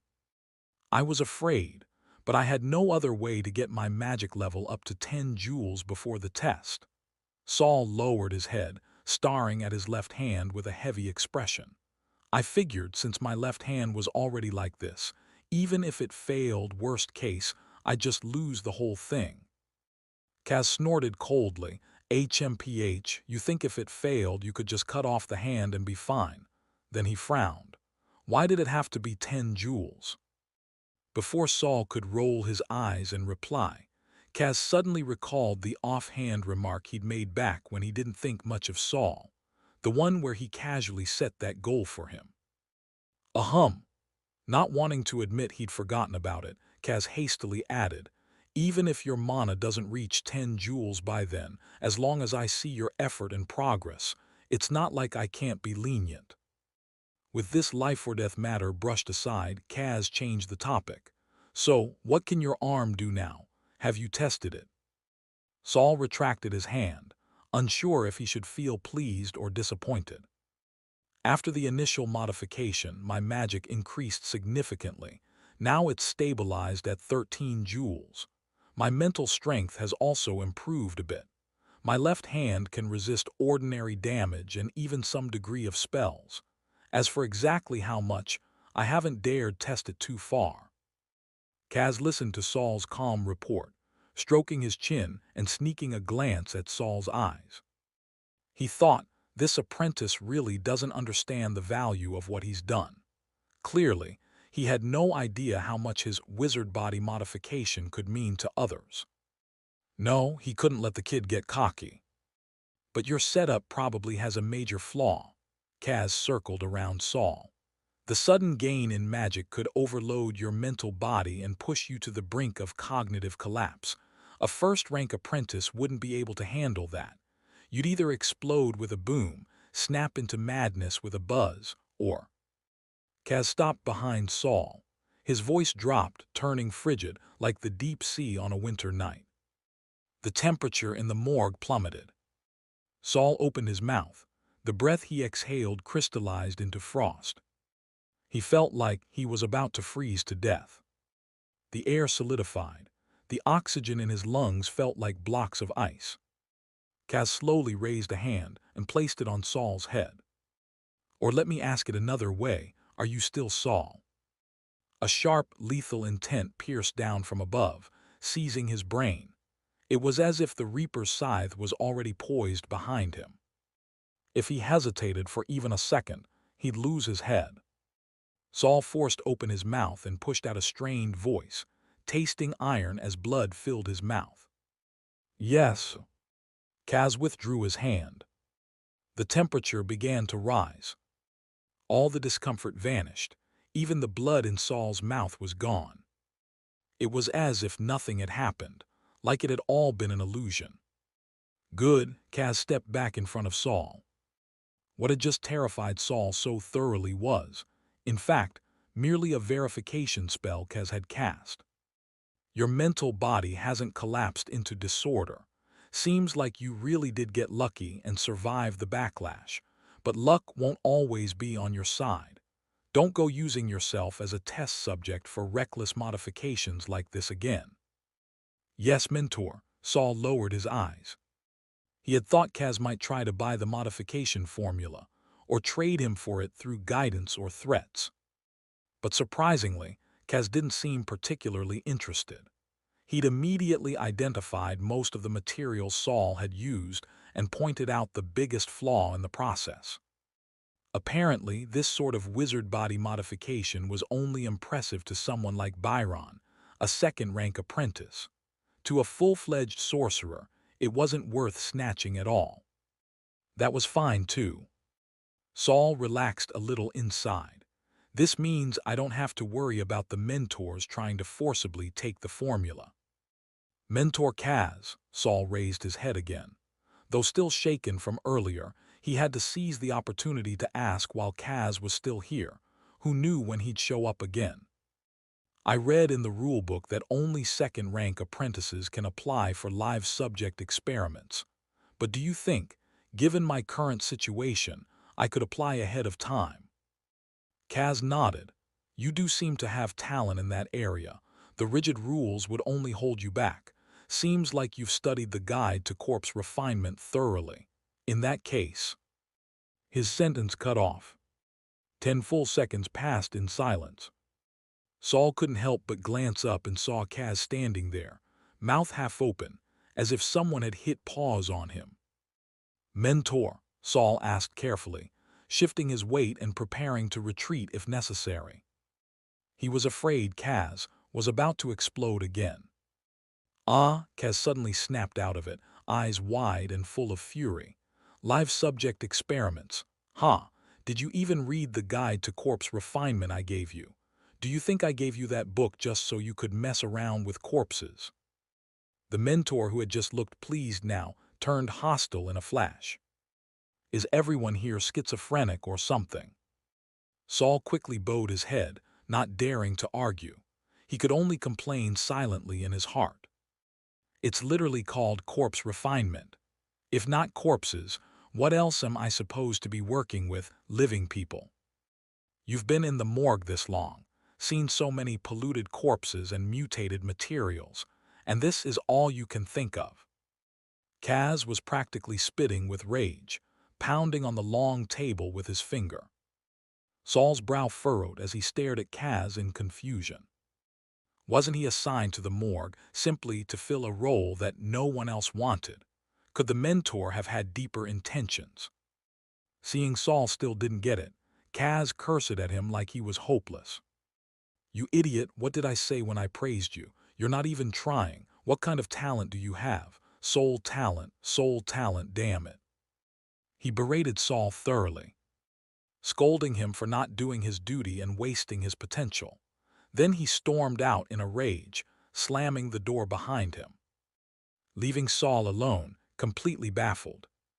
"Neglecting my duty. I've been submitting all my materials on time. Okay, I've secretly stashed a lot too, but the amount I handed in is definitely above the passing line. How's that neglecting my duty? Was I wasting my talent? Didn't he say I have a knack for identifying mutations and corruption? How is that a waste? Soul talent. Sure, he said I had high soul potential, but then he also said my affinity for dark magic was low, so all the soul talent did was increase my chances of seeing ghosts. What, does he want me to see more ghosts?" Because of Kaz's mood swings, Saul completely forgot to ask the question he'd originally intended, about the difference in how zero-tier spells affect ordinary people versus apprentice sorcerers. Now, he didn't even feel like continuing his experiments. He just sat dumbly on the bench, trying to make sense of the hidden meaning behind Kaz's strange words. He sat there without moving until the candlelight on the teleportation platform suddenly flared with a FSSHH, signaling that it was time to begin work again. Chapter 57, An Unbeatable Enemy. 7 p.m. Time to clock out. For once, Saul left work right on the dot. Though he'd gotten his hands on some more useful mutation materials today, it still wasn't enough to excite him anymore. The corpses processed by Senior Byron were very safe to work with, allowing Saul to go through the motions while his mind wandered. Kaz's words and his fickle attitude kept echoing in Saul's head. As much as he wanted to chalk it all up to Kaz being mentally unstable, his instincts told him there was more to it. The soul aptitude, it must all come down to that. What exactly does Mentor Kaz want me to do with this aptitude? Saul walked absent-mindedly, paying no attention to where his feet were taking him. Normally, he wouldn't get lost. After all, he'd been walking this same path for nearly 3 months. But today, it felt like he'd been walking forever. Why was the turn to the next floor so far away? Saul realized something was wrong and looked up warily, scanning his surroundings. He'd encountered situations like this before. Last time, he'd shattered the mushroom growing on the ceiling that had trapped him in a looping corridor. Could it be happening again? But none of the guests he'd seen today seemed the least bit unusual. Just then, the candlelight on the walls dimmed. The shadows in the corners came to life, writhing and scattering. Saul immediately narrowed his eyes. His right hand slid into his coat pocket, his left raised defensively in front of him. Demoralized gaze, scorching breath strike undead. He swiftly reviewed the rune structure and incantations of the 3-tier 0 spells in his mind. The ramp was eerily quiet. Even the air seemed to be holding its breath. Saul suddenly looked up. He could feel someone standing just around the corner ahead. Was this one of Seed's new tricks? But if this person was Seed's trump card, then Jenna and Rocky were just throwaway pawns. The presence was far too powerful, so much so that Saul couldn't even think of a proper comparison. Could Seed really control someone like this? Saul lifted his head and called out loudly, "I don't care who you are or what lies you've been fed. Let me warn you, don't try anything inside the tower." The danger didn't abate. The figure still stood just out of sight around the bend. "My mentor is Kaz, and he values me highly. If you want to end up exiled like Seed, by all means take your shot. No response. How awkward. But still it was worth a shot. Worst case, he could apologize later. If it made a potential enemy hesitate, even a little, it was worth it. Ever since things had gone south with Seed, Saul had been setting up contingencies. But all those plans were useless in the face of absolute power. Thoughts raced through his mind. Just as he debated whether to activate his distress signal, the person around the corner finally moved. And with that, the pressure intensified. Saul didn't hesitate. He immediately crushed the vial hidden in his pocket. A cloud of white smoke burst out, enveloping him completely, and then bounced off toward a crack in the wall, disappearing. Saul's jaw nearly hit the floor. He staggered back in confusion and disbelief. This concealment mist had been sold to him by Senior Byron, meant for emergency escapes and stealth. Saul had even tested one dose in advance to confirm it worked. Under normal circumstances, the mist would spread out in a 10-meter radius, hiding him completely. Combined with the second vial meant to mask his scent, it should have let him escape enemy detection for a time. But today, before he could even crush the second vial, the first one just ran off in front of him. Seriously, have you no shame? But this also made Saul realize this enemy was beyond anything he could deal with. Even if his diary gave a death warning at the critical moment, he might not have the ability or time to avoid the fatal blow. He let go of the second vial and crushed the third one instead. This one was for calling for help. Senior Byron would come as soon as he got the signal. If he arrived in time, he'd save Saul. If not, he'd collect the body. Either way, Seed wasn't getting his hands on the diary. Having done all he could, Saul calmed down. He straightened his back and lifted his chin, ready to face whatever came next. Then a tall, extremely slender figure wrapped head to toe in pink bandages stepped out from around the corner. Saul took in a sharp breath. His heart almost stopped. I really didn't expect he could get you involved, just to kill me. Isn't that a bit excessive? The pink-banded figure tilted his head slightly, silver eyes flickering with confusion. Seeing that reaction, Saul's heart sparked with a bit of hope. His stiffened heart began to pound again. You're not here to kill me. The pink-banded man's eyes curved into a smile. Just like you said, who could make me do something like that?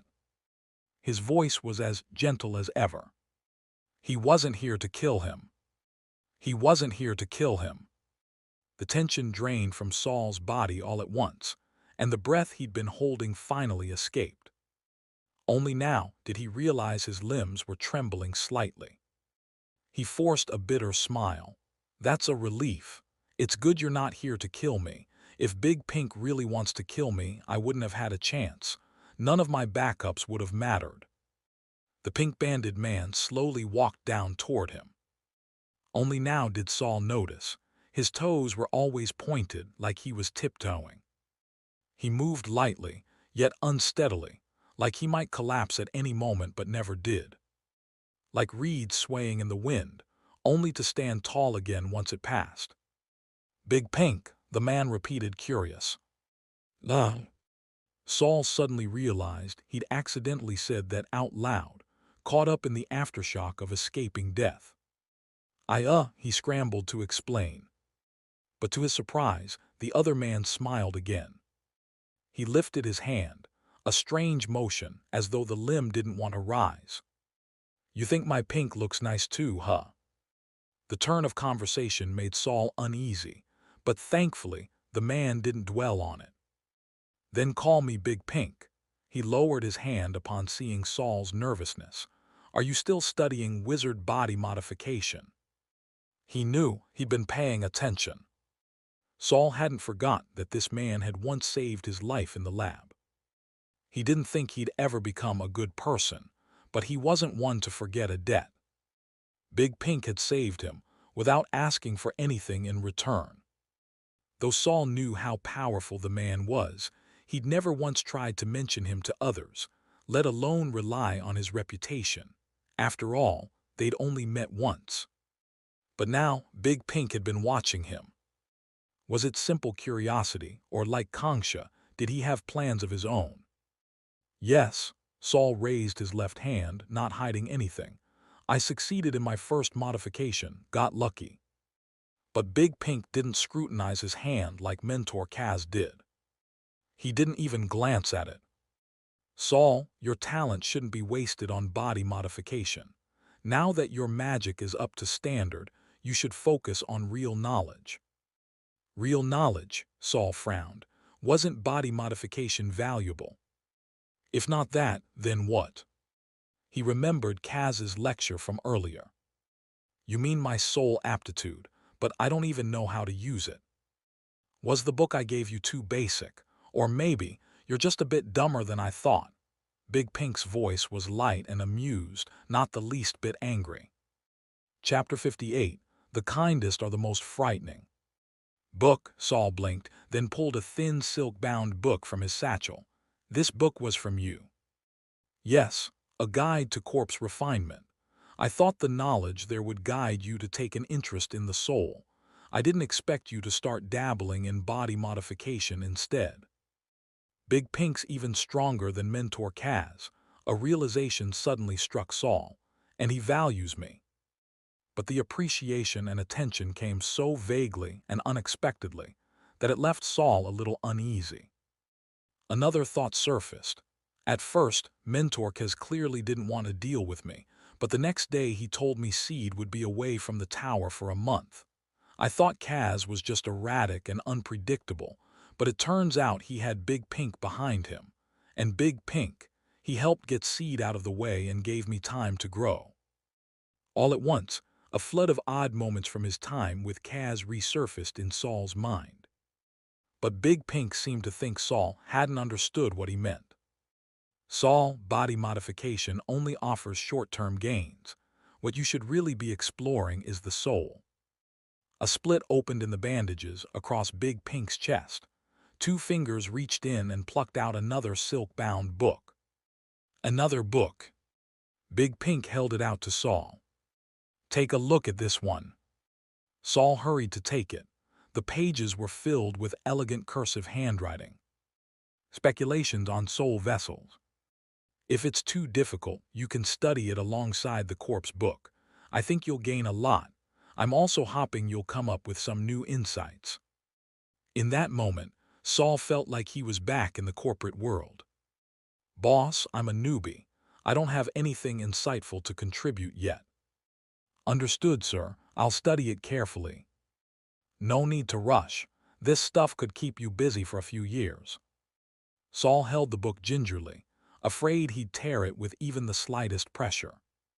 At the same time, he was nervous, because he was about to complain again. If there's a problem, go to your backer. But sir, the reason I've been risking my life learning body modification is because I want to get out of danger as soon as possible. He paused there. He needed to watch Big Pink's reaction to decide how to phrase what came next. Big Pink's silver eyes calmly watched him, patiently waiting. Saul swallowed and continued. I have an enemy. He's far stronger than me. If I don't grow quickly, it's only a matter of time before I die at his hands. But Big Pink merely looked up at the ceiling. Saul followed his gaze but saw only a pitch-black wall. Saul, there's one thing you need to understand. Saul immediately looked back at him, listening intently. Powerful enemies, frightening spells, bizarre spirits. Saul, what's truly terrifying is the unknown. When you walk the path of a witch one day, you'll understand. Compared to the dangers of studying wizardry, the death threat from a second-rank apprentice is nothing. Saul's eyes widened. Big Pink even knew who his enemy was. But Saul wasn't really a 12-year-old child. He wouldn't be lured by some vague promise. If you want to eat the pie, first you have to make sure you don't starve before getting to it. He didn't know how dangerous wizardly studies could be, but he did know. If he couldn't take care of Seed, there was no future to think about. Big Pink had refused to help him deal with his enemy directly.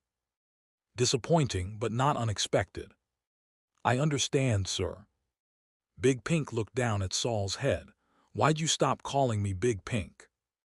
He didn't wait for Saul's reply before continuing. "Use knowledge as a tool, not a goal. You're already strong. Don't lose yourself in the modifications." With that, Big Pink rocked forward on his toes and slowly wobbled past Saul. "Think it over. Oh, and don't tell anyone you met me." Saul hadn't understood a word of that last part. He blinked and turned around to ask. But there was only a wall. A wall. He froze. Looking back again, he found himself standing in front of dorm room 603. He was back. How familiar. "Don't tell me, don't say you met me," is a spell trigger for teleportation. With Big Pink gone, there was no catching up to him. Saul could only quietly return to his room, still holding speculations on soul vessels. The hourglass clock on the wall showed it was already 1 a.m. No wonder the dormitory halls were so empty. He placed both corpse and soul book on his desk side by side, still unable to figure out why Big Pink helped him, had Kaz teach him, and even came personally tonight to advise him. Talent scouting. Heffy. Saul repeated the keyword of the night. "Knowledge is a tool, not a goal. My goal is to survive, to become a powerful wizard, not knowledge." He still couldn't make sense of it, and finally gave up. As someone from the bottom, better focus on the basics first. If it really comes down to it, next time I see Big Pink, I'll just ask him to spell it out. He had just put the 2 books away. He really couldn't concentrate at the moment, when he heard someone knocking on the door. Knock, knock, knock. The sound was loud, forceful. For some reason, Saul could hear urgency and a hint of fear. He went to the door. "Who is it?" "Senior Byron." Saul opened the door, and it really was him. Byron didn't immediately enter. He glanced cautiously into the room. "It's just me," Saul said quietly. Byron immediately slipped inside. Once Saul closed the door, Byron slashed his throat with his finger.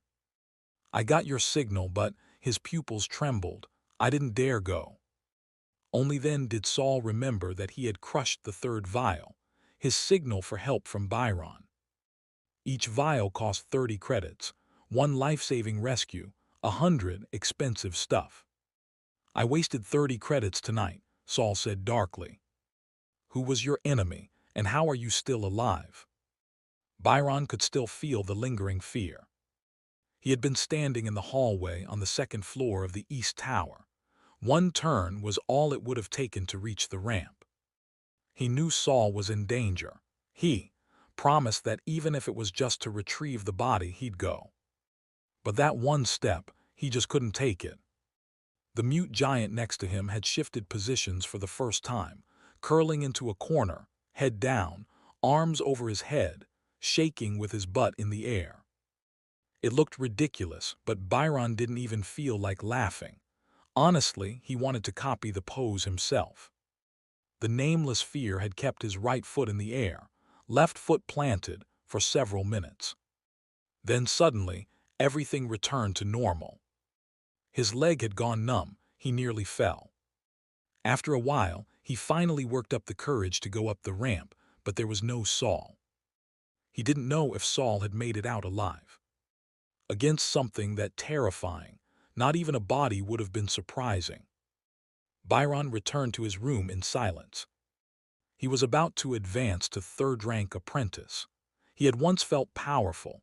He'd even made plans with Saul to go on adventures together after graduating. But tonight's experience left him lost again. He might be advancing soon, but in the face of that kind of fear, he was still just as weak, as if nothing had changed. He had stood silently in his room until midnight before finally summoning the courage to come check if Saul had returned. to see if he was still alive. He hadn't expected that, after facing something that terrifying, Saul looked like nothing had happened. "Oh," Saul answered calmly, "bit of a misunderstanding. That wasn't an enemy tonight." "Who was it?" Byron asked immediately. "You really want to know?" "No," Byron jerked his head away. "I don't want to know." His face twitched violently, as if trying to flee from his own skin. Watching Byron tremble in fear, Saul couldn't help but feel a little sorry for him. At the same time, he once again confirmed, Big Pink was someone even scarier than their mentors. It wasn't hard to guess who Big Pink really was. But Saul didn't want to tear through that veil. Once pierced, he might have to face blood and death directly. He was still young, he couldn't carry that burden yet. But Big Pink's words had made one thing clear. Compared to Big Pink, compared to the mentors, Seed wasn't really a threat at all. Big Pink may have refused to deal with Seed directly, but he had always been watching Saul. Since that was the case, instead of tiptoeing around and bracing for future retaliation, maybe it was better to draw this trouble out now. He really was already strong. Yep, Big Pink said so. Chapter 59, The Real Use of the Teaching Senior. Senior Byron. "Hello? "Want to clear off the debt you owe me." Saul grinned and held out his hand to Byron. "Huh? What?" 2 a.m. Concha was lying on the floor. She didn't like sleeping on the bed. She felt much safer under it. How ridiculous. She was the strongest second-rank apprentice, the one with the highest chance of advancing to third rank among them all. And yet she was afraid. More afraid than anyone. The best way to hide her fear was to make others fear her first. She raised her hand and gently touched her face. When her fingertips brushed the spot where her cheek met the glass, they began to tremble. Knock, knock, knock. A steady knocking came at the door. Not too loud, not too soft. Wouldn't necessarily wake someone from sleep. But Concha heard it loud and clear. The eyeball in her head pressed itself excitedly against the glass wall of her skull, vaguely seeing a small figure behind the door. "Saul," she perked up. Saul was hers now. Every visit from him meant another apprentice's brain. Concha crawled out from under the bed, straightened her clothes, making sure she still looked dazzling. Swaying her hips, she walked to the dorm door and opened it. Outside, Saul wore a polite smile, looking at Concha sincerely. "Senior, would you like another second-rank apprentice's brain?" The eyeball churned. But Concha's gaze locked onto Saul's left hand, and with a slight squeeze, she almost crushed the doorknob. She stepped aside to let him in. "You underwent wizard body modification." "Yep, made it through by a stroke of luck." Concha let out a cold laugh. Her little servant had slipped out of her control without her noticing. Seeing the dangerous glint in her eyes, Saul quickly added, "It's all thanks to your potion, Senior. Even though I won't be needing the second dose, I'll still keep bringing you gifts." "Gifts? Brains?" Concha's eyeball quivered, and the white fluid inside looked like it might boil over. But in the end, she calmed down and accepted Saul's promise. "If you don't need my potion anymore, why are you still willing to bring me brains?" "First, because you saved my life, Senior. If you ever need anything, I wouldn't refuse. Second, I want to ask for your help one more time," Saul said earnestly. "After that, I'll work hard to bring you better and more gifts." Concha looked at Saul's left hand. She didn't ask how he did it. He wouldn't have told her the truth anyway. In the end, Concha gave him a charming smile. "Tell me, who do you want to kill?" The night passed uneventfully. The next day in class, Saul showed up for a general course, a rare sight. Kelly turned her head and looked at him like she'd seen a ghost. "You came." "Had a change of heart." Saul smiled and sat down beside her. "Your hand." Kelly immediately noticed his uncovered left hand. "Made a glove for it. not bad craftsmanship, right? Kelly blinked, ugly. So, while he was talking with Kelly, the apprentice in charge of the basic knowledge of all things course walked onto the podium.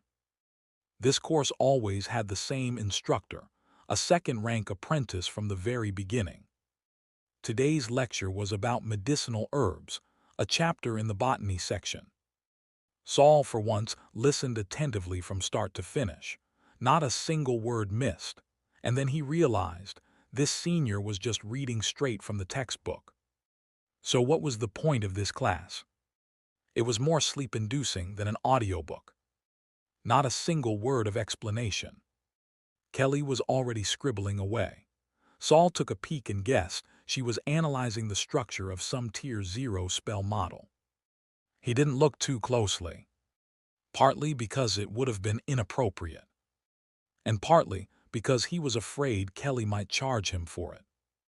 The senior finished reading, closed the book, said any questions, and pulled out another book to study from his bag.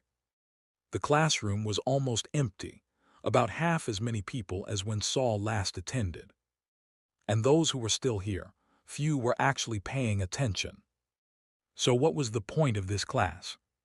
Saul leaned on his hand, deep in thought. Big Pink said knowledge is a tool for wizards. Then how are we supposed to use that tool? After staring at the senior for a bit, Saul packed up his book, slung his bag over his shoulder and stood up. "You're leaving again," Kelly said without even looking up. But Saul moved quickly and didn't get a chance to answer her. He walked down to the front, stood before the slouched senior behind the podium, looked up respectfully and asked, "Senior, may I ask you a question?" "1 credit, 5 minutes," the senior replied, still buried in his book like it was pure muscle memory. "Sure, but can you keep my question a secret?" The senior looked up. Saul hadn't spoken loudly, but the students in the front rows could still hear him. A few curious glances were cast their way. The senior suddenly smiled and chanted a spell. The next moment, his voice echoed in Saul's mind. "Dual-channel message spell. Just speak normally. No one else can hear you and they won't see your lips move either, but now it's 2 credits. Talk about highway robbery." Still, Saul's eyes lit up. There was a message spell, a 0-tier spell. Was this dual-channel version a first tier? A senior who chose such a support-based first-tier spell. That meant he must know a bunch of practical spells. Before Saul could say anything more, the senior added, "Credits first." Saul asked, "How do I give you the credits, senior? Do I need to go to the registry?" The senior shook his head and pulled out a sheet of paper from under the table, with a column for time and name. "Use your badge, channel some mental energy into it and press it here to leave a mark. I'll go to the registry tomorrow and claim it. If you're out of credits and trying to scam me, the penalty's tenfold." He seemed oddly excited about that part, like he hoped someone would try it. Saul didn't hesitate. He did exactly as instructed and left a mark. In the upper left corner of the paper it read, "Monroe, 2nd rank apprentice." That must be the senior's name. After Saul marked it, Monroe took out a small blue hourglass, showed it to Saul, then flipped it over. Time started ticking. Saul immediately asked, "Senior, why does the same 0-tier spell work so differently on ordinary people versus newly initiated apprentices?" "Because of resistance," Monroe replied, then asked back, "You've killed someone." Saul froze, suddenly alert. "Relax, I was just curious." Monroe waved it off and continued explaining. "Resistance is split into mental resistance and magical resistance. A new apprentice may not have much higher magic or mental strength, but all the daily study, meditation, rune construction, and spell practice slowly builds up their resistance. And on top of that, the constant exposure to the tower's mysteries increases their tolerance towards spells dramatically. But that resistance is still minuscule. You are fine against 0-tier tricks, But if you try to resist it against first-tier spells or higher by mental strength, you're just asking to die. The only real way to protect yourself from hostile spells is through defensive spells. Many rogue wizards out there choose to learn defense spells first, not offensive ones. They'd rather fight with blades and swords because they understand how fragile they are and how terrifying spells can be. That's all I'll say on the topic. Any deeper, and it wouldn't be suitable for you yet. Saul nodded and immediately followed up. Then what's the real difference between first-rank and second-rank apprentices? Monroe's eyes lit up, looking excited. There isn't one. Apprentices may be divided into first, second, and third rank, but at the end of the day, they're all still apprentices. There's no fundamental difference. Mental strength won't increase dramatically, and they still can't solidify spells. That means they rely heavily on their reactions in combat. If you reach 50 joules and learn your first-tier spell, you can be called a second-rank apprentice.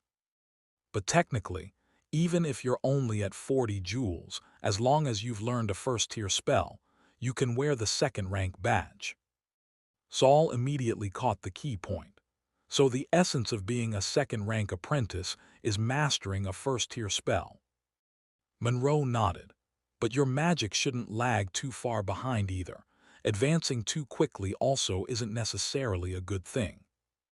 He was still slouching, chin in hand. Once you reach second rank, you'll realize you're not much stronger, but the world gets a lot scarier. Chapter 60. The strongest second rank in combat. Monroe let out a long sigh.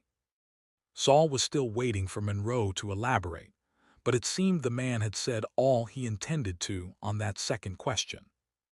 When Saul pressed further, Monroe simply replied that it wasn't something Saul should concern himself with just yet. The sand in the hourglass was down to its last few grains. Saul quickly asked, "May I ask, who is currently the strongest second-rank apprentice in the tower?" Monroe smiled. At the moment, the one generally acknowledged to have the strongest combat ability is a second-rank apprentice named Kongsha, who specializes in dark elemental magic. Unfortunately, being the strongest doesn't necessarily mean she's the most likely to advance to the third rank. As Monroe finished speaking, the last grain of blue sand dropped to the bottom of the hourglass. "Time up. Want to pay for another round?" Monroe asked, hand on the small hourglass as if ready to flip it again. But Saul shook his head, thanked Monroe, and turned to head back to his seat. Monroe, somewhat disinterested now, dispelled the magic, put away the hourglass, and went back to reading. On the way back, Saul passed by the long table where Duke and Doze sat, but didn't see Rocky. When Saul looked over, both Duke and Doze instinctively avoided his gaze. Returning to his seat, Saul saw Kelly glance over, so he shared a bit of intel. 1 credit for 5 minutes. You can ask confidential questions too, but that costs an extra credit if you trust he'll actually keep the secret. Kelly frowned. Still pricey, why not just ask your mentor? Saul looked at her in confusion. You see your mentor often? Not super often, Kelly replied. Once every 3 or 4 days, maybe. Saul was speechless. Every 3 or 4 days. He sometimes went over 10 without seeing Kaz. And whether Kaz would answer his questions depended entirely on the man's mood and workload. As for the other one who had secretly mentored him, the one who barely counted as a teacher, Saul had only met him twice. After class, Saul had planned to go to the meditation lesson with Kelly, but when he caught sight of Doze and Duke heading in the opposite direction, he stopped short and decided to skip it. Kelly, chatting as they walked, was mid-complaint about how many people had weird habits during meditation when she realized Saul had disappeared at some point. She rolled her eyes hard. 6th floor, West Tower dormitory section. When Saul returned to the dorms, he passed by rooms 613 and 614. Doze appeared to be about to knock on one of the doors, but when he spotted Saul, he quickly pivoted and slipped back into room 613. Saul looked up. Room 614 should be where Rocky lived. He thought, ever since I scared him off yesterday, has he been hiding in his room this whole time? Doesn't he have anyone backing him? Or is it really just about love? Saul's life as an apprentice had been far from normal. Outside of studying, he had no pleasant distractions. Only corpses, stale blood, and the occasional twitching soul. So he didn't really understand how a young boy could risk everything for a girl. Maybe it was just that people in this world matured faster. Back in his own room, Saul hesitated, then opened the door just a crack to peek towards 614. He didn't see Doze going to Rocky's room. Instead, he saw Duke coming out of it. "Duke, you're everywhere," Saul thought, narrowing his eyes. After leaving Rocky's room, Duke didn't return to his own. Instead, he walked to the end of the hall and started up the ramp. Before ascending, Duke looked around cautiously, as if checking for anyone tailing him. The ramp was fully exposed, so Saul didn't follow. Still, even without following, he had a good idea of who Duke was going to see. At midnight, Saul left his dorm and climbed the tower. At night, the wizard tower was as eerily quiet and chilling as ever. The dim candlelight barely illuminated the space around it. When Saul was just a servant, he used to fear that something might suddenly leap out of those shadowy corners. Even now, as an apprentice, he still feared those dark places. At the 10th floor, Saul paused. There seemed to be a shadow packing in the corridor, but when he looked carefully, there was nothing there. Without lingering, he picked up his pace and climbed to the 13th floor. Concha's door opened as soon as he knocked. She might have been waiting for him. "Seed is about to make a move." The moment Concha closed the door, Saul cut straight to the point. "Are you sure?" Concha asked. "Killing a second-rank apprentice inside the tower without reason has serious consequences. Everything here belongs to the Tower Master." She shivered as she said the title, as though even mentioning it was enough to invoke fear. "Have you considered what would happen if you're wrong and you become the aggressor?" "I know," Saul said. "The rules for apprentices are pretty clear. If an apprentice kills a servant without cause, they lose credits. If they kill another apprentice without cause, they get skinned and lose credits. If they harm a mentor without cause, the mentor can punish them however they like. But all those rules hinge on one thing: without cause. If I'm fighting back and accidentally kill Seed, it doesn't count as unprovoked." Concha pressed her lips together and said nothing. Saul opened his hands in a pleading gesture. "Senior, Seed has already taken control of 2 new apprentices around me. The next time he strikes, it'll be to kill. Are you really willing to watch me die in his scheme? Especially after all the effort you went through to place me in the corpse chamber. Even if your pawn went off script halfway through." Saul tried to sound sincere. "Let's stick to the plan. You get the head of a second-rank apprentice. I lose an enemy." Concha's red lips curled up. She leaned back in her chair, twirling her toes in the air. "Then tell me your plan in detail." Saul relaxed a little. Step 2 of the plan complete.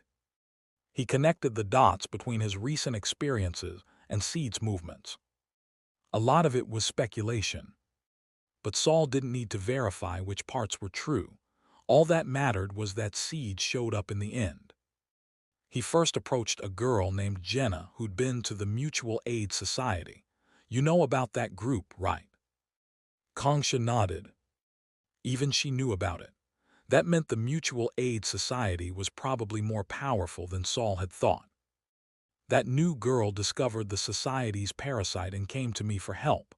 But right in front of me, she exploded." Concha touched her lips thoughtfully. "The Mutual Aid Society's parasites aren't lethal. That probably wasn't their doing." "That was my guess too, and the explosion wasn't big, so even if I hadn't been wary, it wouldn't have killed me." Saul looked down, remembering the girl's hopeful eyes just before the blast. Snapping back to focus, he continued, so I figured there had to be a follow-up plan. Sure enough, a few days later, a boy named Rocky came to me, asking about Jenna. He died too. No, but he vanished for a few days. That's what made me sure he'd be back. And when he does, that's when Seed will strike. Concha stopped stroking her lips. But if you know he's Seed's pawn, why not just kill him now? Better the enemy you know than the one you don't, Saul explained slowly. Seed's very cautious. He never gets his hands dirty. All the killing is done by others. But now that I've angered him and my strength is growing fast, he won't want to risk another failure. To ensure success, he'll show up himself. Of course, what truly convinced Saul Seed would come was the diary of a dead wizard. He was sure Seed would want to retrieve it before anyone else found it. But that part he couldn't reveal, not a word to anyone.